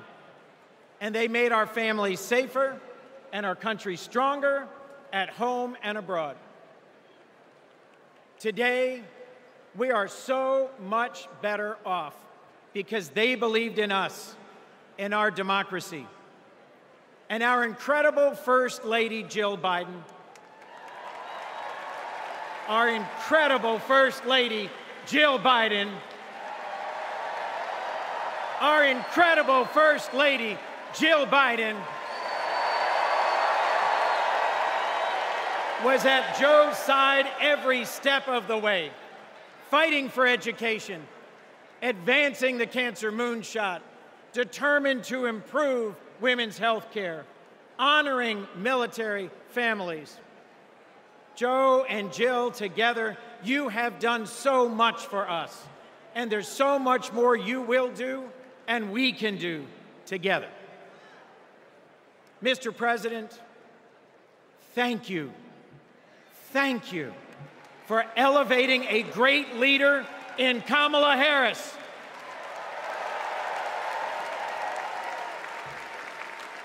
Vice President Harris, thank you for choosing a great running mate with a heart for the middle class like yours in Sergeant, Congressman, Coach, Governor Tim Walz.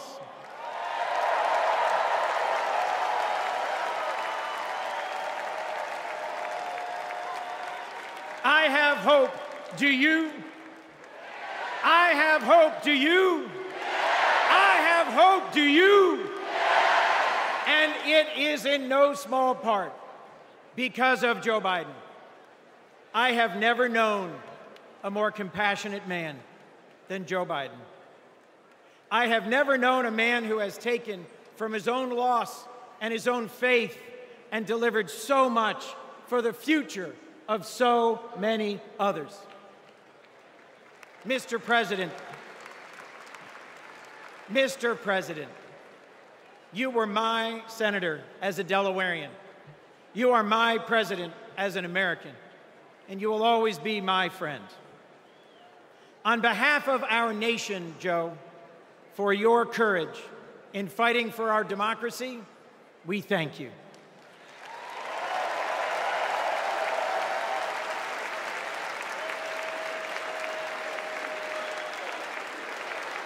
On behalf of our Democratic Party, for your loyalty in fighting for our democratic values, we thank you.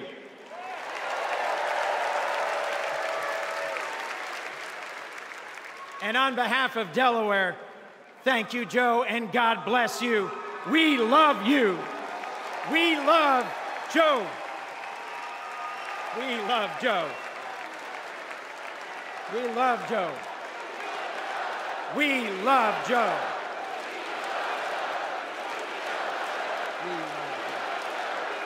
Thank you all. We love Joe. God bless you, and thank you very much.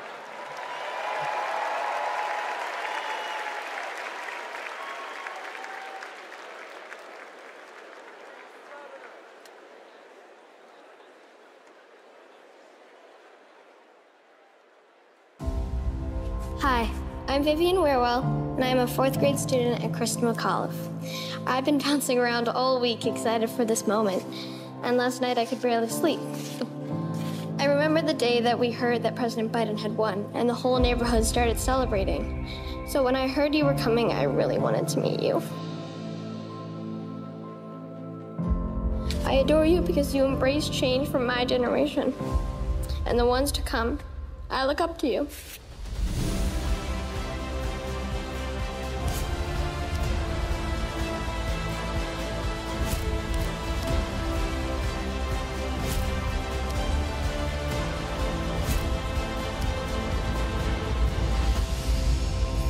Now it is my honor to introduce our First Lady, Dr. Jill Biden.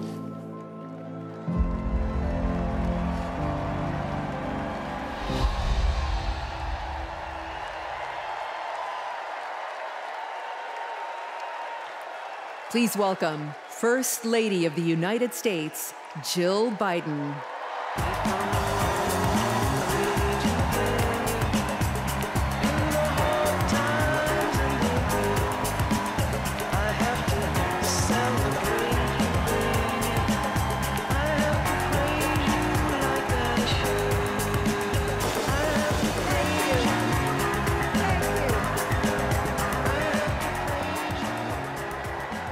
Thank you. Thank you.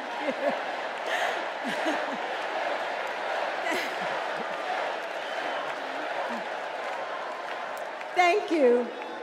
Thank you so much. Love you too. Joe and I have been together for almost 50 years. And still, there are moments when I fall in love with him all over again. Like when I handed him our baby Ashley for the first time and saw the smile that lit up his face.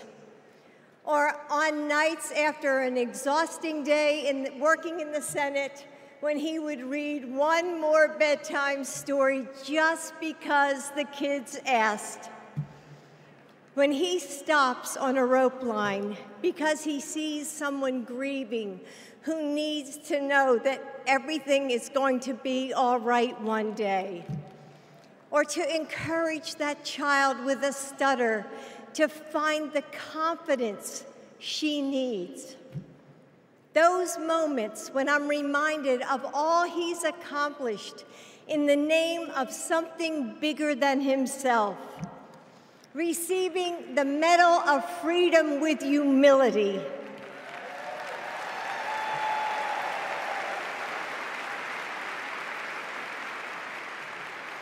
Placing his hand on our family Bible to take his oath of office. And weeks ago, when I saw him dig deep into his soul and decide to no longer seek re-election and endorse Kamala Harris.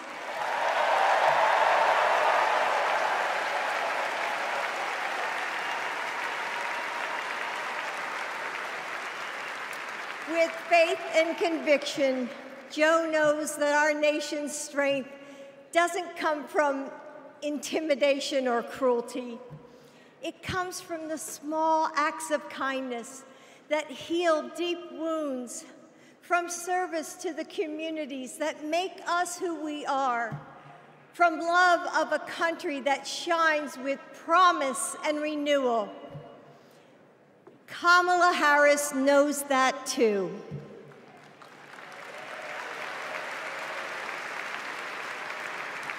Our son, Beau, first worked with Kamala when he was Attorney General of Delaware. He told me at the dinner table one night, "Mom, she's special, someone to keep your eye on." And he was right. Joe and I know Kamala. We have seen her courage, her determination, and her leadership up close. Kamala and Tim, you will win.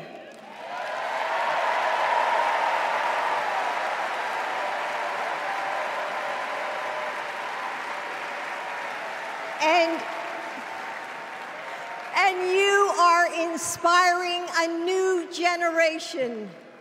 We are all a part of something bigger than ourselves, and we are stronger than we know. The future of our country is in the hands of those in this room and all of you watching at home.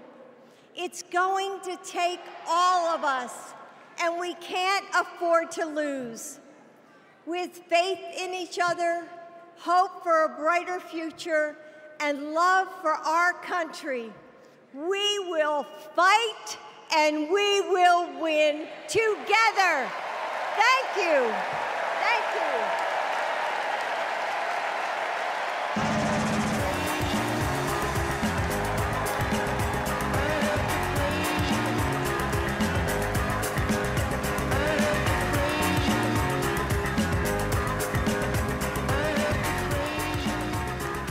Please welcome first daughter, Ashley Biden.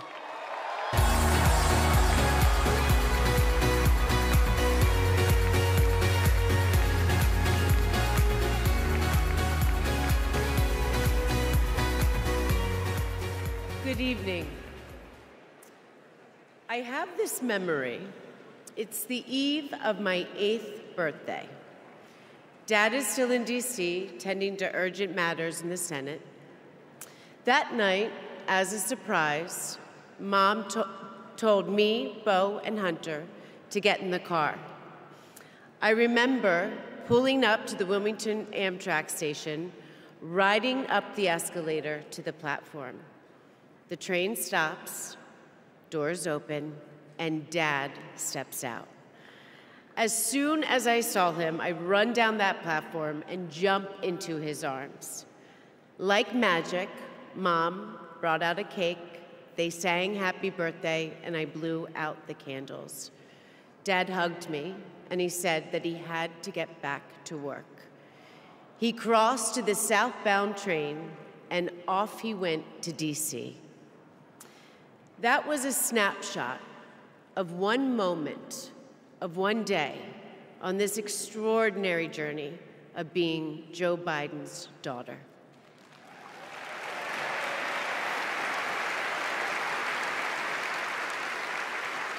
Joe Biden is the OG girl dad. He told me I could be anything and I could do anything. As a child, I would sit on the leather chair in his office doing my homework, and he would sit next to me doing his work, drafting the Violence Against Women Act.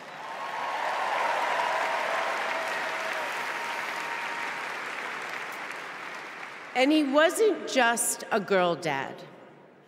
I could see, and he wasn't just a girl dad, I could see that he valued and trusted women. How he listened to his mother, how he believed in his sister, and most of all, how he respected my mother's career. Dad was always there, doing everything he could to be a true partner to her. Dad, you always tell us, but we don't tell you enough, that you are the love of our lives and the life of our love.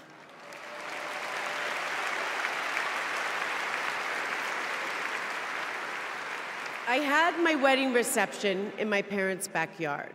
At the time, my dad was vice president. But he was also that dad who literally set up the entire reception.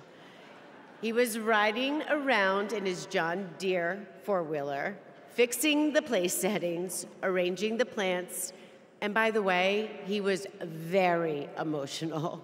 I thought that I would be a mess, but he was the one crying, and I was the one who had to comfort him. Before he walked me down the aisle, he turned to me and said that he would always be my best friend. All these years later, Dad, you are still my best friend. His example in service inspired my career. I'm a social worker in Philadelphia.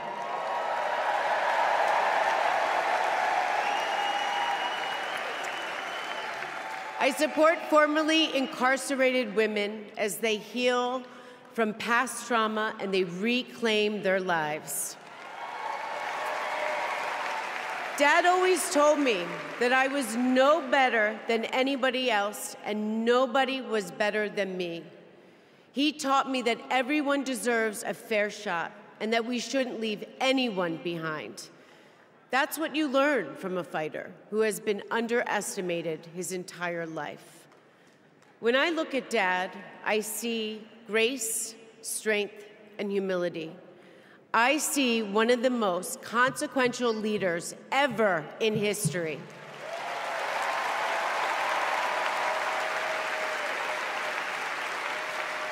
And I also know that he never stops thinking about you, about your dreams, about your dignity, about your opportunities, about your family. Dad knows that family is everything. When Hunter and I lost our brother Bo to cancer in 2015, the grief and the pain felt like it might never end. Dad had the capacity to step out of his own pain and absorb ours.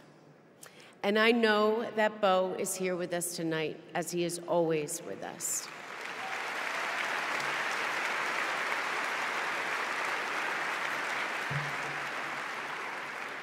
After Bo passed, I got this tattoo on my wrist. It says, "Courage, dear heart." A reminder to myself to keep going, to get back up, like my dad has always done. He has taught me that a courageous heart is a miraculous thing. A courageous heart can heal a family. A courageous heart can heal a nation, and maybe even the world. And now, this election requires the courageous hearts of all of us. In 2020, my dad selected Kamala Harris to beat Donald Trump. And he knows in 2024, she will beat Donald Trump again.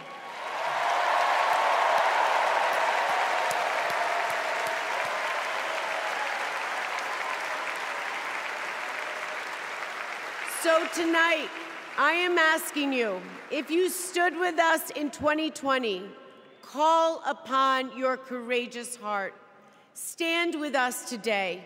Work harder than you have ever worked before in your life. This is the fight of our lifetime. Our freedom, our democracy, our reproductive rights. All of this, all of it is on the ballot. And I know together we can do this because my dad helped show us the way. And now, I would like to introduce my father, your 46th President of the United States, Joe Biden.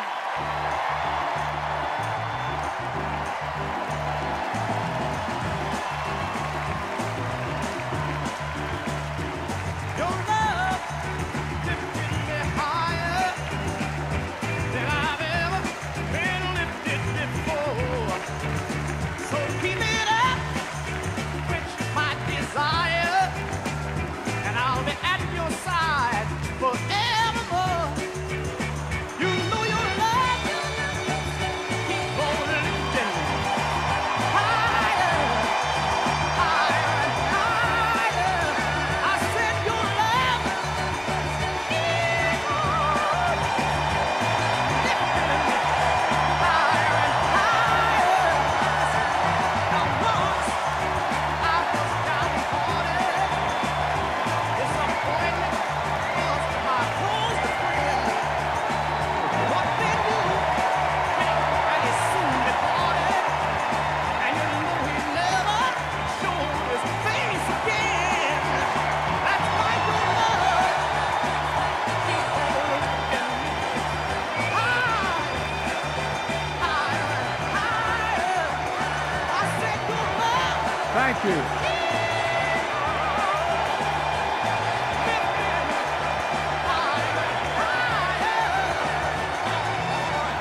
Thank you, thank you, thank you.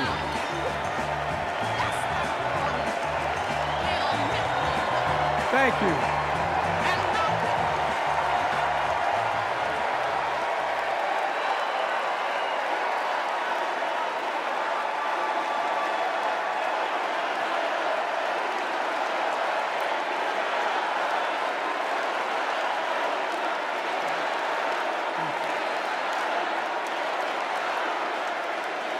Thank you, thank you, thank you.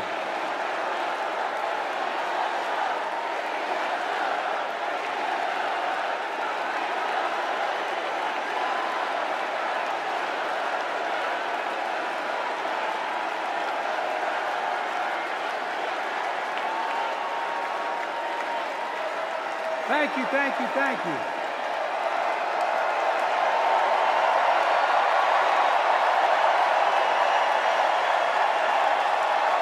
Thank you.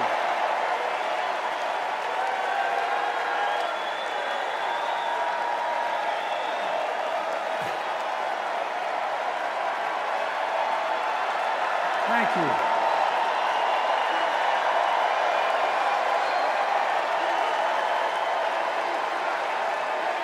Thank you. I love you. Thank you.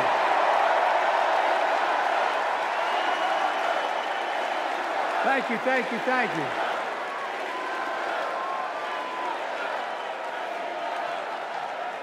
That was my daughter.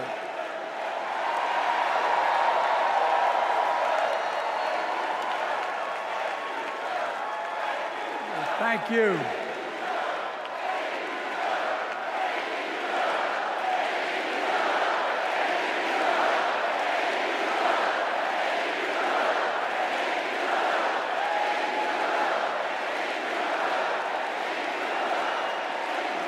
Thank you, thank you, thank you.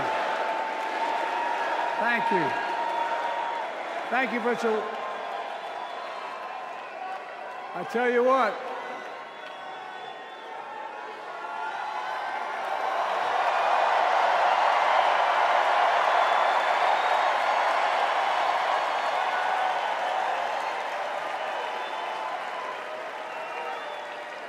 To my dearest daughter, Ashley, God love you, you're incredible. Thank you for that introduction and for being my courageous heart, along with Hunter and our entire family, and especially our rock, Jill.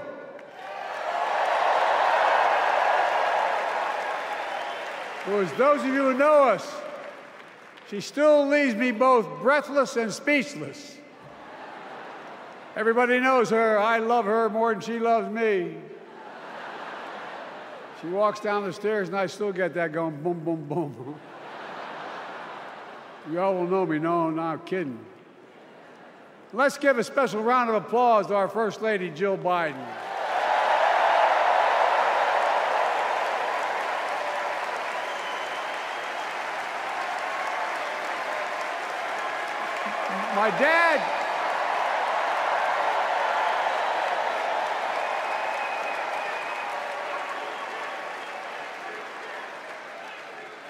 My dad used to have an expression, for real. He'd say, Joey, family is the beginning, the middle, and the end.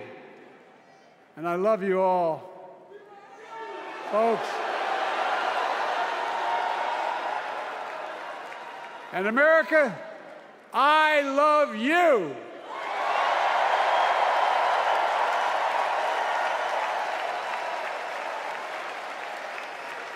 Folks, let me ask you.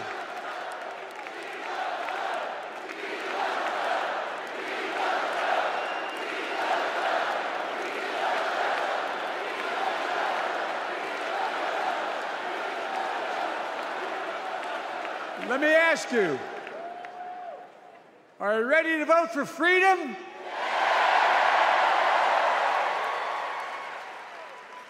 Are you ready to vote for democracy and for America? Let me ask you, are you ready to elect Kamala Harris and Tim Walz, President and Vice President of the United States?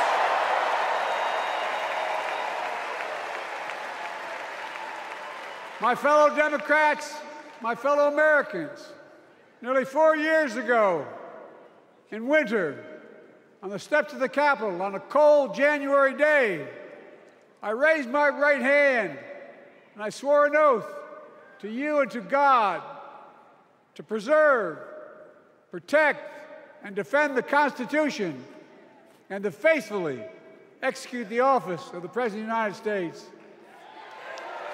In front of me was the city surrounded by the National Guard.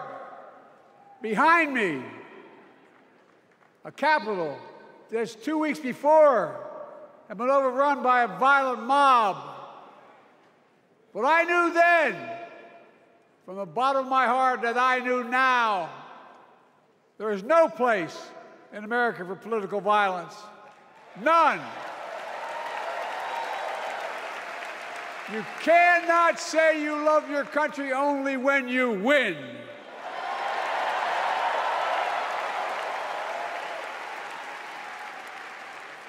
In that moment, I wasn't looking to the past. I was looking to the future. I spoke of the work at hand, the moment we had to meet. It was, as I told you then, a winter of peril and possibility. Of peril and possibility. We're in the grip of a once-in-a-century pandemic, historic joblessness, a call for racial justice long overdue, clear and present threats to our very democracy. Thank you.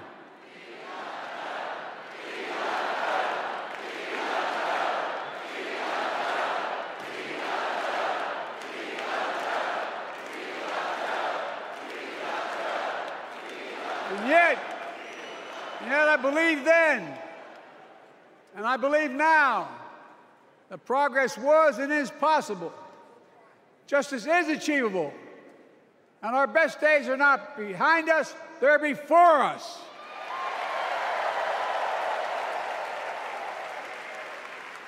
Now it's summer. The winter has passed.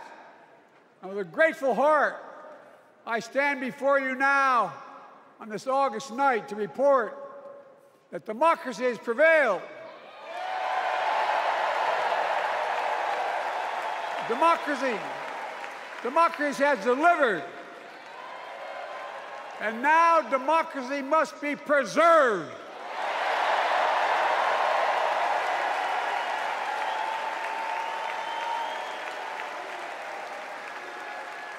You've heard me say it before. We're facing an inflection point. One of those rare moments in history when the decisions we make now will determine the fate of our nation and the world for decades to come. That's not hyperbole, I mean it literally. We're in a battle for the very soul of America. I ran for president in 2020 because of what I saw in Charlottesville in August of 2017. Extremists coming out of the woods, carrying torches, their veins bulging from their necks, carrying Nazi swastikas, and chanting the same exact anti-Semitic bile that was heard in Germany in the early 30s. Neo-Nazis, white supremacists, and the Ku Klux Klan, so emboldened by a president then in the White House that they saw as an ally. They didn't even bother to wear their hoods. Hate was on the march in America. Old ghosts and new garments, stirring up the oldest divisions, stoking the oldest fears, giving oxygen to the oldest forces that they long sought to tear apart America. In the process, a young woman was killed. When I contacted her mother, I asked about what happened. She told me. When the president was asked what he thought had happened, Donald Trump said, and I quote, There are very fine people on both sides. My God. That's what he said. That is what he said and what he meant. That's when I realized, had to listen to the admonition of my dead son, I could not stay in the sidelines. So I ran.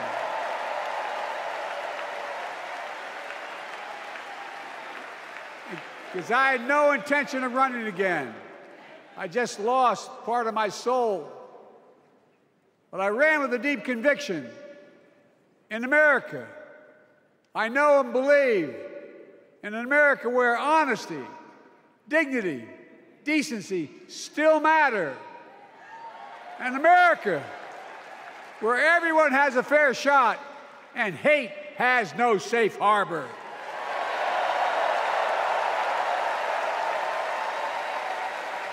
An America where the fundamental creed of this nation, that all of us are created equal, is still very much alive.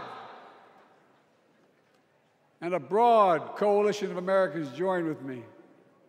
81 million voters voted for us, more than any time in all of history. Because of all of you in this room and others, we came together in 2020 to save democracy.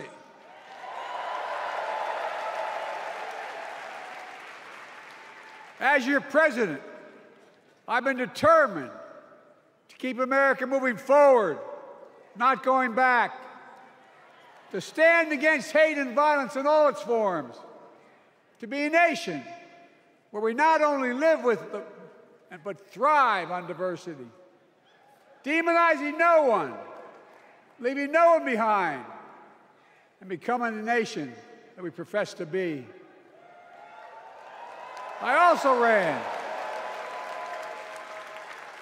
to rebuild the backbone of America, the middle class.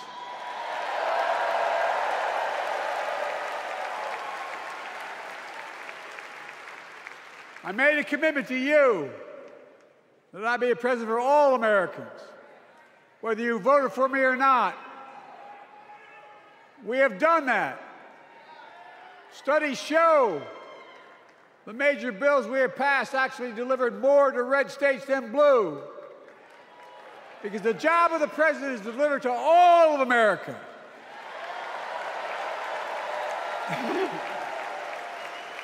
Because of you, and I'm not exaggerating, because of you, we've had one of the most extraordinary 4 years of progress ever, period. When I say we, I mean Kamala and me. Just think about it. COVID no longer controls our lives. We've gone from economic crisis to the strongest economy in the entire world. Record 16 million new jobs. Record small business growth. Record high stock market. Record high 401ks. Wages up and inflation down, way down, and continuing to go down.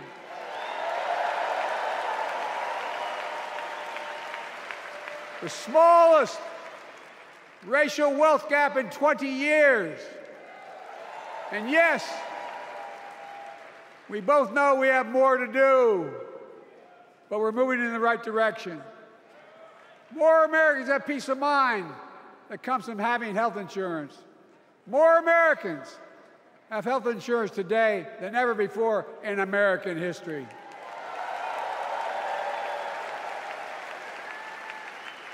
And after, as a young senator beginning to fight for 50 years to give Medicare the power to negotiate low prescription drug prices, we finally beat Big Pharma.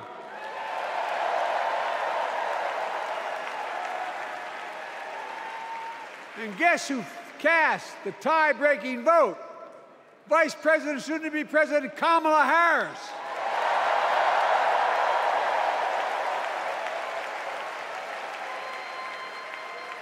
And now it's the law of the land. Instead of paying $400 a month for insulin, seniors with diabetes will pay $35 a month. The law we passed already includes, starting in January, every senior's total prescription cost can be capped at $2,000 no matter how expensive the drugs they have. And what we don't focus on, and our Republican friends don't seem to understand, our reforms don't just save seniors money, they save the American taxpayers money. You know what we just passed saves? It saved $160 billion over the next decade. That's not hyperbole. It's because Medicare no longer has to pay those exorbitant prices to the big pharma. But look, well, thank you, Kamala, too. Look, folks, how can we have the strongest economy in the world without the best infrastructure in the world? Donald Trump promised Infrastructure Week every week for 4 years, and he never built a damn thing.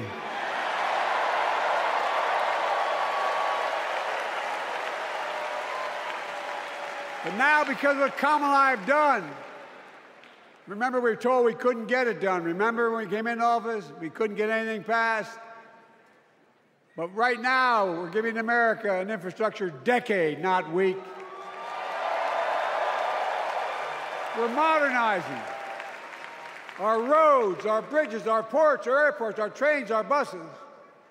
We're removing every lead pipe from schools and homes so every child can drink clean water. We're providing affordable high-speed internet for every American, no matter where they live, not unlike what Roosevelt did with electricity. And so much more. We are uniting the country. We're growing our economy. We're improving our quality of life. And we're building a better America.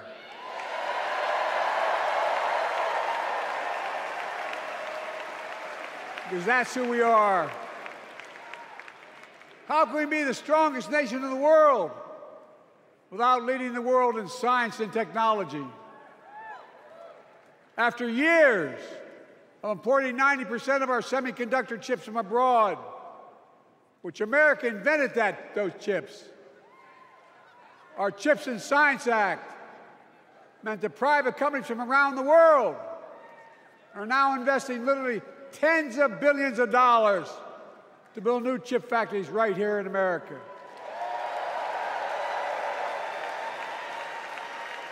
And over that period, they'll create tens of thousands of jobs.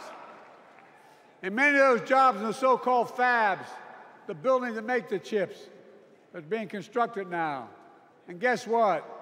The average salary in those fabs, size of a football field, will be over $100,000 a year, and you don't need a college degree.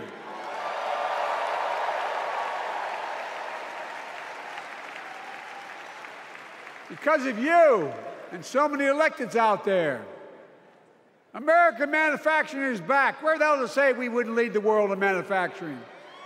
800,000 new manufacturing jobs.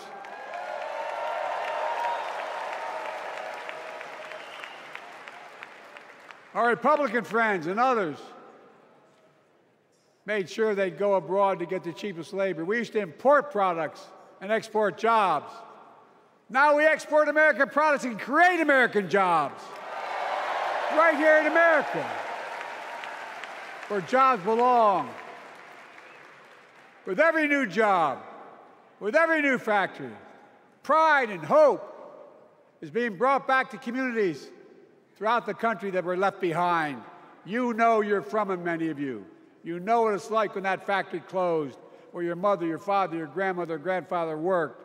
And now you're back, providing once again, proving that Wall Street didn't build America, the middle class built America, and unions built the middle class.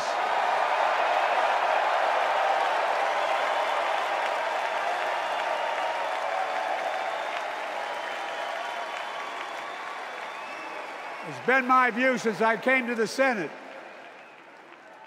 And that's why I'm proud to have been the first president to walk a picket line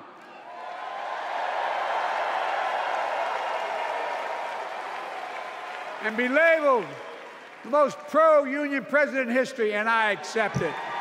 It's a fact.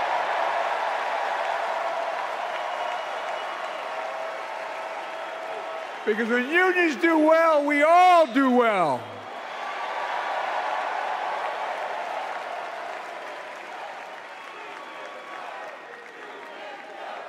You got it, man.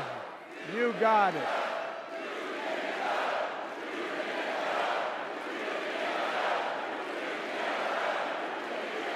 I agree. I'm proud. Look, remember he told we couldn't get anything done because we couldn't get anything done in the Congress? Well, with your support, we passed the most significant climate law in the history of mankind.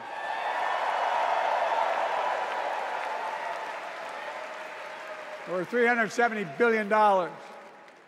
Cutting carbon emissions in half by 2030. Launching a climate corps, similar to AmeriCorps and Peace Corps, creating tens of thousands of jobs for young people of the future who are going to make sure this continues. Creating hundreds of thousands of jobs in clean energy for American workers, including the IBEW installing 500,000 charging stations all across America. And in the process, reducing carbon emissions. And we're seeing it. We're seeing to it that the first beneficiaries of environmental initiatives are those fence-line communities that have been smothered by the legacy of pollution. Louisiana and Delaware, Route 9, all the factories, all those chemical factories are right next to the poorest neighborhoods. They're the ones we're going to bring back.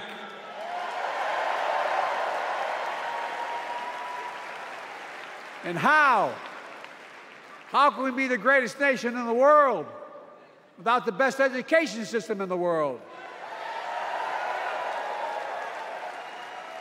Donald Trump and the Republican friends, they not only can't think, they can't read very well. Seriously, think about it. Look at their Project 2025. They want to do away with the Department of Education. Well, during the pandemic, Kamala and I helped states and cities get back their schools back open. And we gave public school teachers a raise.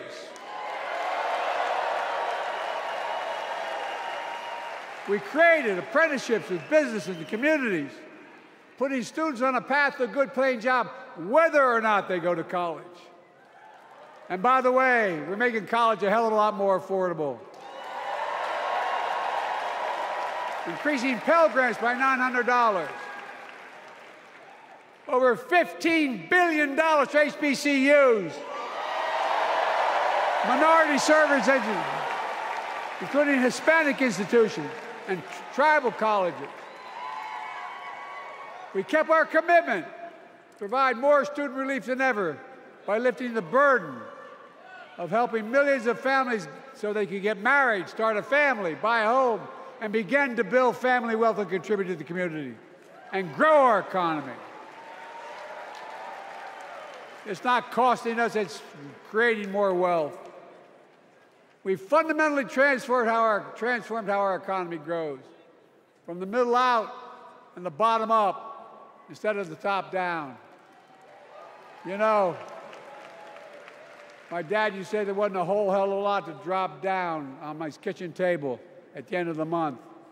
I come from a basic middle-class family, 3-bedroom house, 4 kids, a grandpop living with us, decent neighborhood, but never a penny to spare. And look, that top-down notion never worked. A lot of Democrats didn't think it worked, thought it worked, but it doesn't. And when we did all that, what we've done, everybody can do well. Everybody.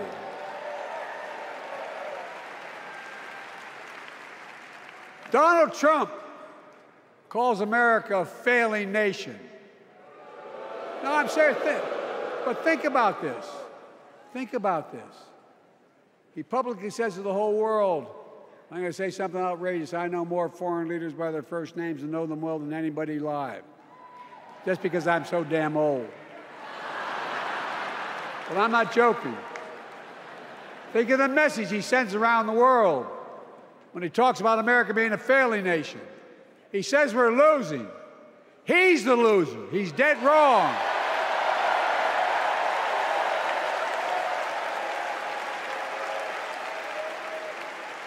Many of you are very successful people who travel the world. Name me a country in the world that doesn't think we're the leading nation in the world. Without America, not a joke, think about it. I'm being literal. Who could lead the world other than the United States of America? Well, guess what? America's winning, and the world's better off for it. America's more prosperous, and Americans are safer today than under Donald Trump.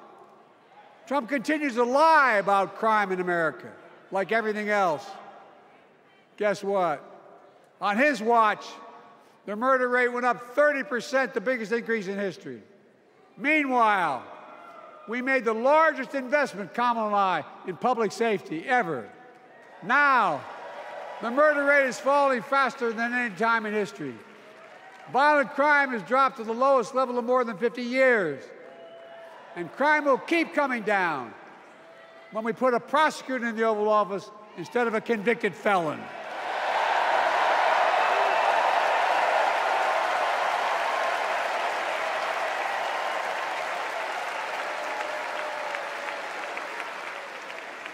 And folks, the distinguished senator from the C Senator from California and I passed the first ban on assault weapons.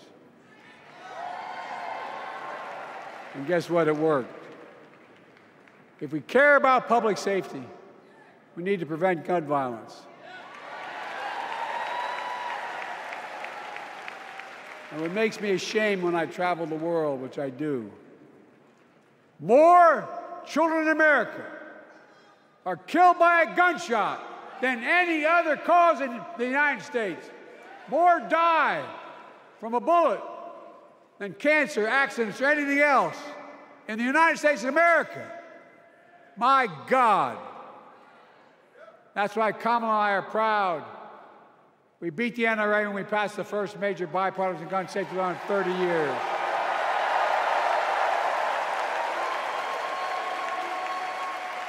I'm serious. That comes from here. And now it's time to ban assault weapons again. And demand universal background checks.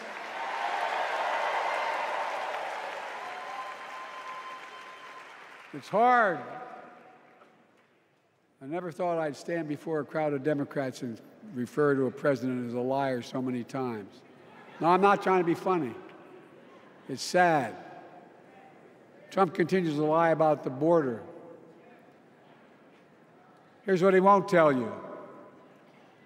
Trump killed the strongest bipartisan border deal in the history of the United States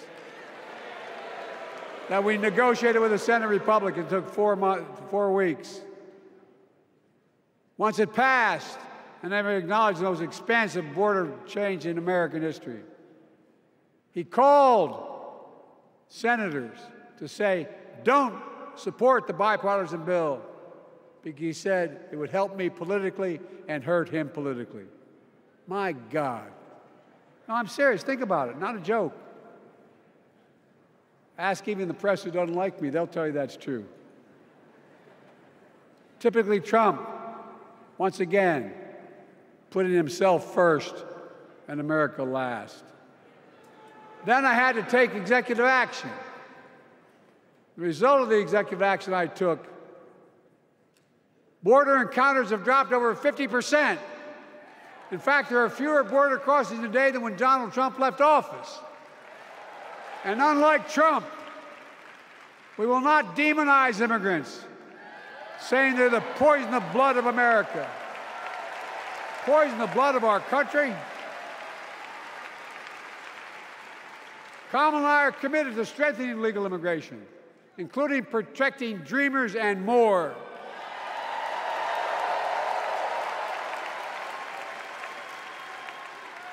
And here's what else I believe in. Protecting your freedom to vote, your freedom to love who you love,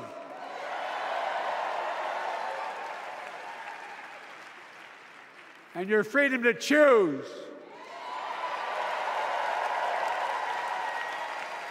In its decision overturning Roe v. Wade, as you heard earlier tonight, the United States Supreme Court majority wrote the following, quote, "Women are not without electoral or political power."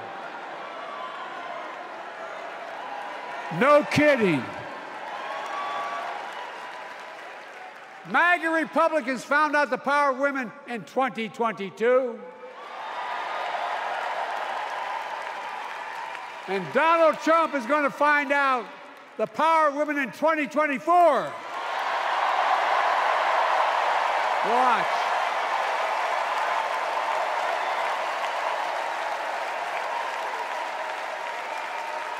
And where Trump and his mega Republican right-wingers seek to erase history, we Democrats continue to write history and make more history.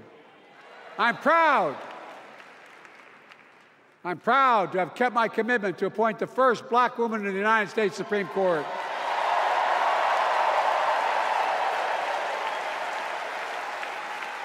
Ketanji Brown Jackson, a symbol for every young woman in America that you can do anything.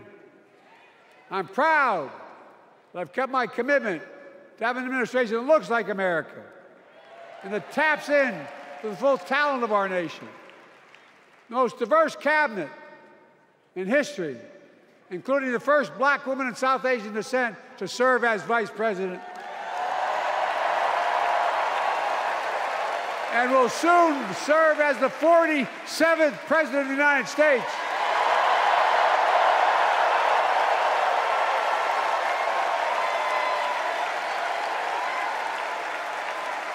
She is good. Look. Thank you, Kamala.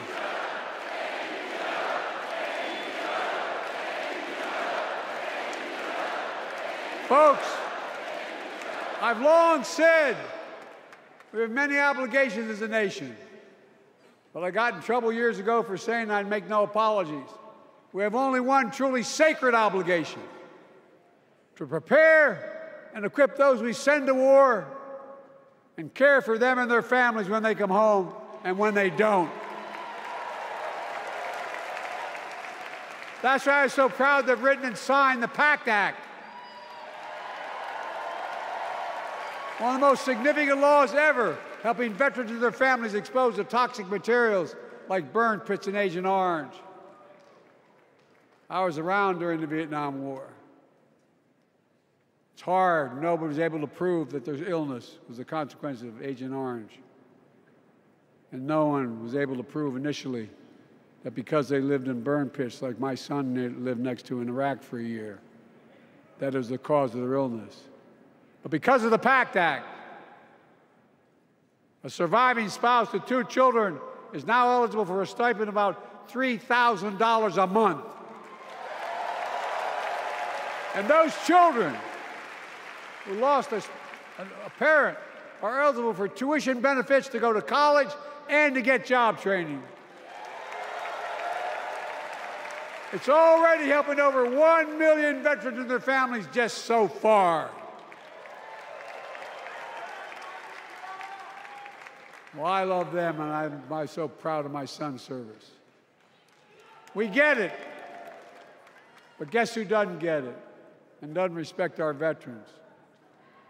We know from his own chief of staff, the 4-star General John Kelly, that Trump, when in Europe, would not go to the grave sites in France. The brave service members who gave their lives to this country. He called them suckers and losers. Who in the hell does he think he is? Who does he think he is?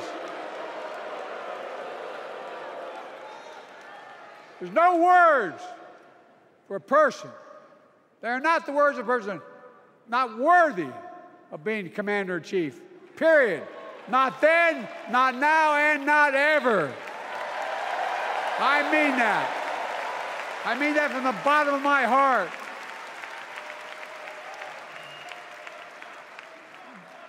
Just as no commander-in-chief should ever bow down to a dictator, the way Trump bows down to Putin. I never have, and I promise you, Kamala Harris will never do it. Will never bow down. When Trump left office, Europe and NATO was in tatters. Not a joke. America First doctrine changed our whole image in the world. Well, they gave the hours, about 190 hours sum total, me and my counterparts who are heads of state in Europe, to strengthen NATO. We did. We united Europe like it hadn't been united for years, adding Finland and Sweden to NATO. 10 days before he died, Henry Kissinger called and said, not since Napoleon has Europe not looked over their shoulder at Russia with dread, until now. Until now. Well, guess what? Putin thought he'd take Kyiv in 3 days. 3 years later, Ukraine is still free.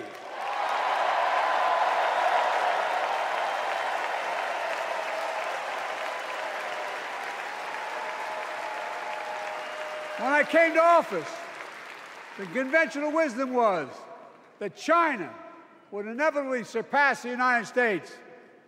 They haven't noticed. No one's saying that now.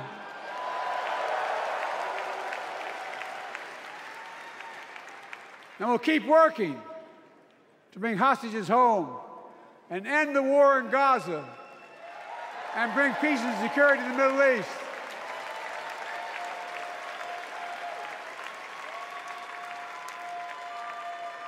As you know, I wrote a peace treaty for Gaza. A few days ago, I put forward a proposal that brought us closer to doing that than we've done since October 7th.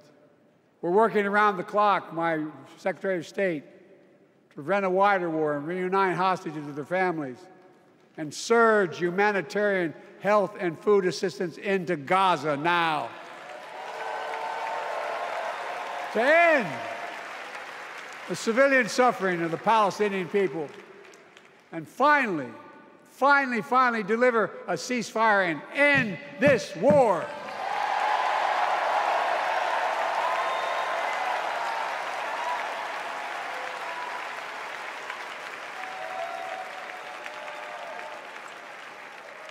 Those protesters out in the street, they have a point.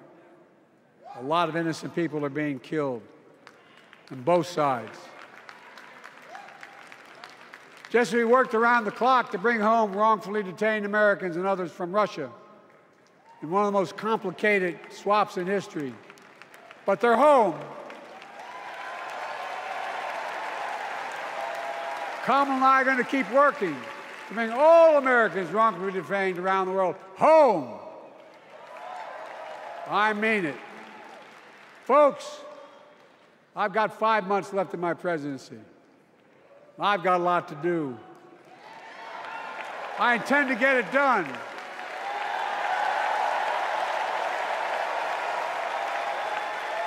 It's been the honor of my lifetime to serve as your president. I love the job, but I love my country more. I love my country more. And all this talk about how I'm angry at all those people who said I should step down, that's not true.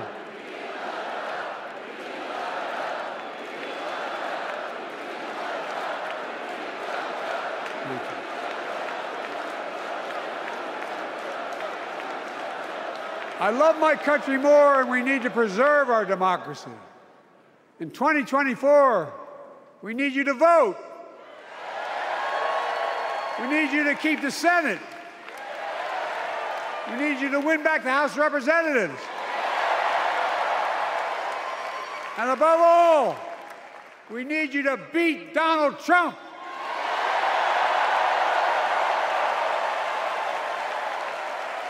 And elect Kamala and Tim President and Vice President of the United States of America. Look, they'll continue to lead America forward, creating more jobs, standing up for workers, growing the economy, lower the cost to American families so they just have a little more breathing room. We've made incredible progress, but we have more work to do. And Kamala and Tim will continue to take on corporate greed and bring down cost of food. They'll keep taking on Big Pharma, making insulin $35 a month, not just for seniors, but for everyone in America. And capping prescription drug costs at a total of $2,000, not just for seniors, but for everyone. And folks, that's going to save America again tens of billions of dollars. Folks, they'll make housing more affordable, building 3 million new homes, providing $25,000 down payment assistance for the first-time home buyer, more than the 10 we approved. Donald Trump wants a new tax on imported goods, food, gas, clothing, and more. You know what that will cost the average family, according to the experts? $3,900 a year in a tax. No, it's a fact. Kamala and Tim will make the child care tax credit permanent.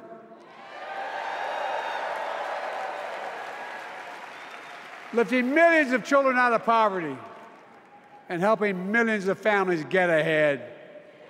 But you know what Trump has? He created the largest debt any president had in 4 years with his $2 trillion tax cut for the wealthy. Well, Trump has a new plan. He wants to provide a $5 billion tax cut for corporations and the very wealthy. Read it. Put us further in debt. And folks, you know we have 1,000 billionaires in America. You know what their average tax rate they pay? 8.2%. If we just increased our taxes we proposed to 25%, which isn't the highest tax rate even, it would raise $500 billion new dollars over 10 years. They'd still be very wealthy. Look, Kamala and Tim are going to make them pay their fair share. They'll protect Social Security and Medicare. Trump wants to cut Social Security and Medicare. Kamala and Tim will protect your freedom. They'll protect your your right to vote. They'll protect your civil rights. And you know Trump will do everything to ban abortion nationwide. Oh, he will. You know, Kamala and Tim will do everything they possibly can. That's why you have to elect a Senate and a House to restore Roe v. Wade.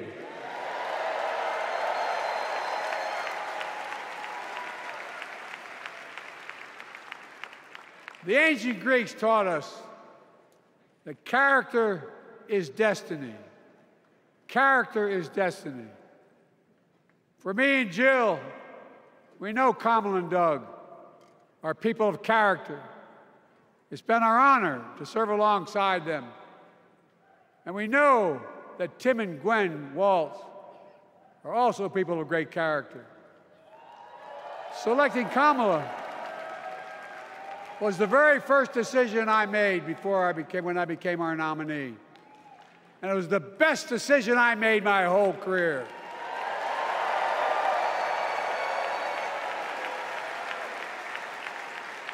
We've not only gotten to know each other, we've become close friends.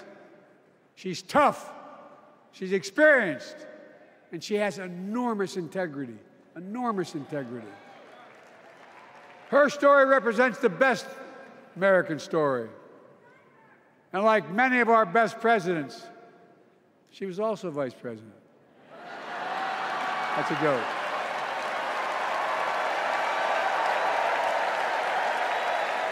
But she'll be a president our children can look up to. She'll be a president respected by world leaders because she already is. She'll be a president we can all be proud of. And she will be an historic president who puts her stamp on America's future.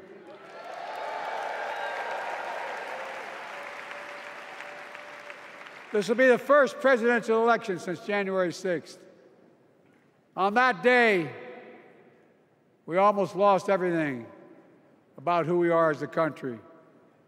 And that threat, this is not hyperbole, that threat is still very much alive. Donald Trump says he will refuse to accept the election result if he loses again. Think about that. He means it. Think about that. He's promising a bloodbath if he loses, in his words. And that he'll be a dictator on day one, in his own words. By the way, this sucker means it. No, I'm not joking. Think about it. Anybody else said that in the past, you'd think he was crazy. He is crazy, but you'd think it was an exaggeration, but he means it. We can't let that happen. Folks, all of us carry a special obligation. Independents, Republicans, Democrats. We saved democracy in 2020, and now we must save it again in 2024.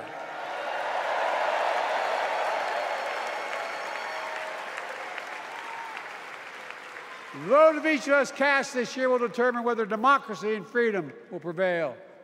It's that simple. It's that serious. And the power is literally in your hands. History is in your hands. Not hyperbole. It's in your hands. America's future is in your hands. Let me close with this. Nowhere else in the world could a kid with a stutter and modest beginnings in Scranton, Pennsylvania, and Claymont, Delaware, grow up to sit behind the resolute desk in the Oval Office.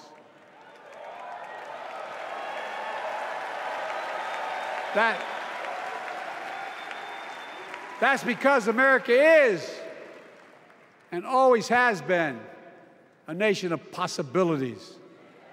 Possibilities. We must never lose that. Never. Kamala and Tim understand that this nation must continue to be a place of possibilities, not just for the few of us, but for all of us. So join me in promising your whole heart to this effort, and where my heart will be. I promise I'll be the best volunteer Harris-Walz has Cam ever seen.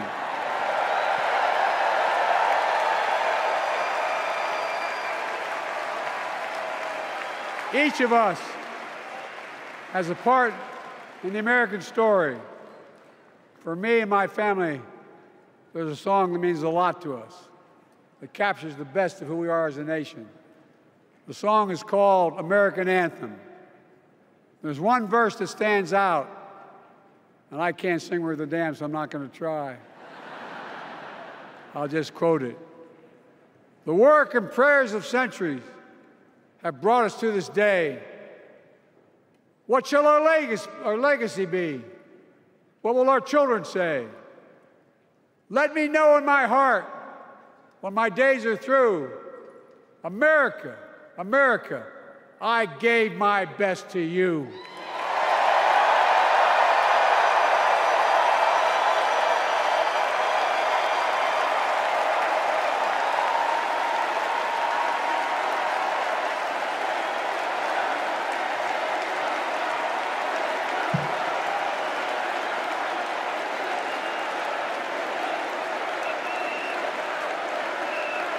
I've made I made a lot of mistakes in my career, but I gave my best to you.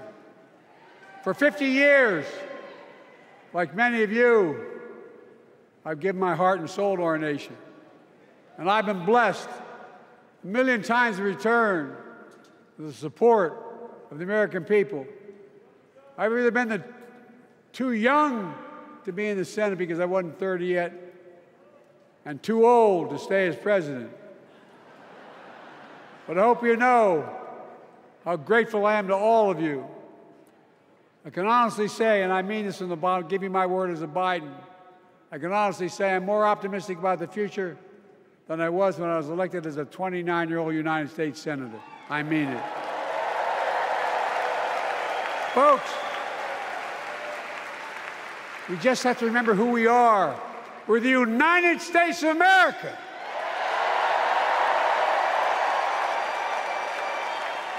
And there's nothing we cannot do when we do it together. God bless you all, and may God protect our troops. Thank you.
Please stand if you are able for this evening's benediction, offered by Rabbi Michael Beals and Pastor Cindy Rudolph.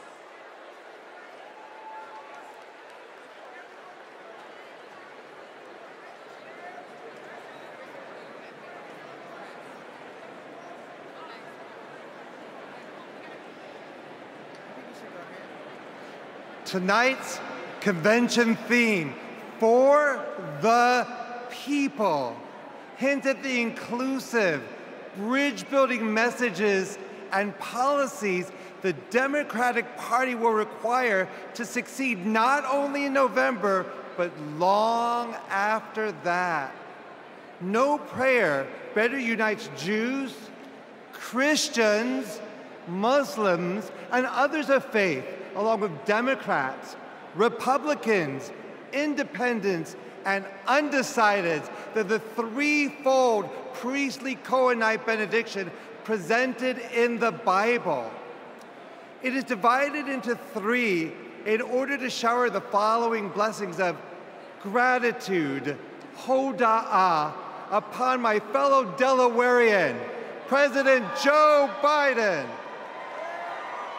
For more than 50 years of selfless, effective public service.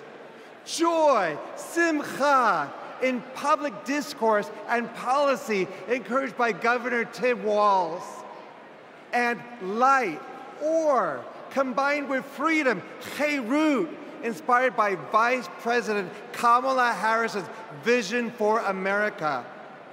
Please respond in unity with a heartfelt Amen after each of these three ancient Hebrew benedictions. Yevarechecha Adonai v'yishmerecha. May God bless you and protect you. Ya'er Adonai panav elecha v'yichuneka. May God deal kindly and graciously with you. Yesadnai panav elecha v'yisem lecha shalom. May God turn towards you and grant you that most precious gift, the gifting of wholeness and the gift of peace, and let us say a heartfelt Amen.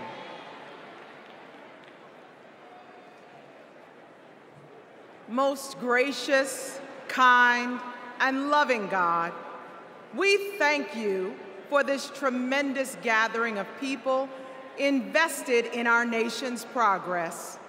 Lord, as we look upon our leadership, we see what you require of us. To do justice, like the Justice Vice President Harris has championed her entire career. To love mercy, like the mercy Governor Walz has modeled as a lifelong public servant and educator. And to walk humbly, like the humility President Biden has embodied with decades of outstanding servant leadership. Oh God, as we strive to work for the people, we pray you will unite our nation. Help us to choose hope over hostility, compassion over callousness, and liberty over tyranny. We recognize that we are living through paradoxical times, times that are precarious yet promising. But through God who gives us beauty for ashes, all things are possible. Lord, bless the work of our hands until the weak and meek become purposeful and powerful, and until the marginalized and disenfranchised become energized and mobilized. Inspire us to stand with our fellow Americans so this nation will be a light that shines for you. In the name of our loving and redeeming God, we pray. Amen.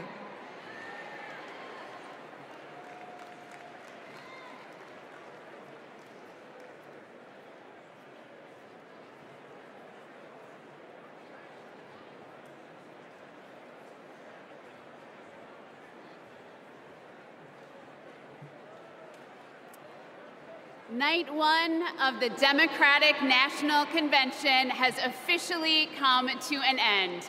What an incredible day. Thank you, President Biden, from the bottom of my heart. You have restored the soul of our nation. You have given us all hope. The chair will now entertain a motion to recess our convention until Tuesday, August 20th at 6 p.m. Is there a second? All in favor, please signify by saying aye. All opposed? The ayes have it. We'll see you tomorrow night, everybody.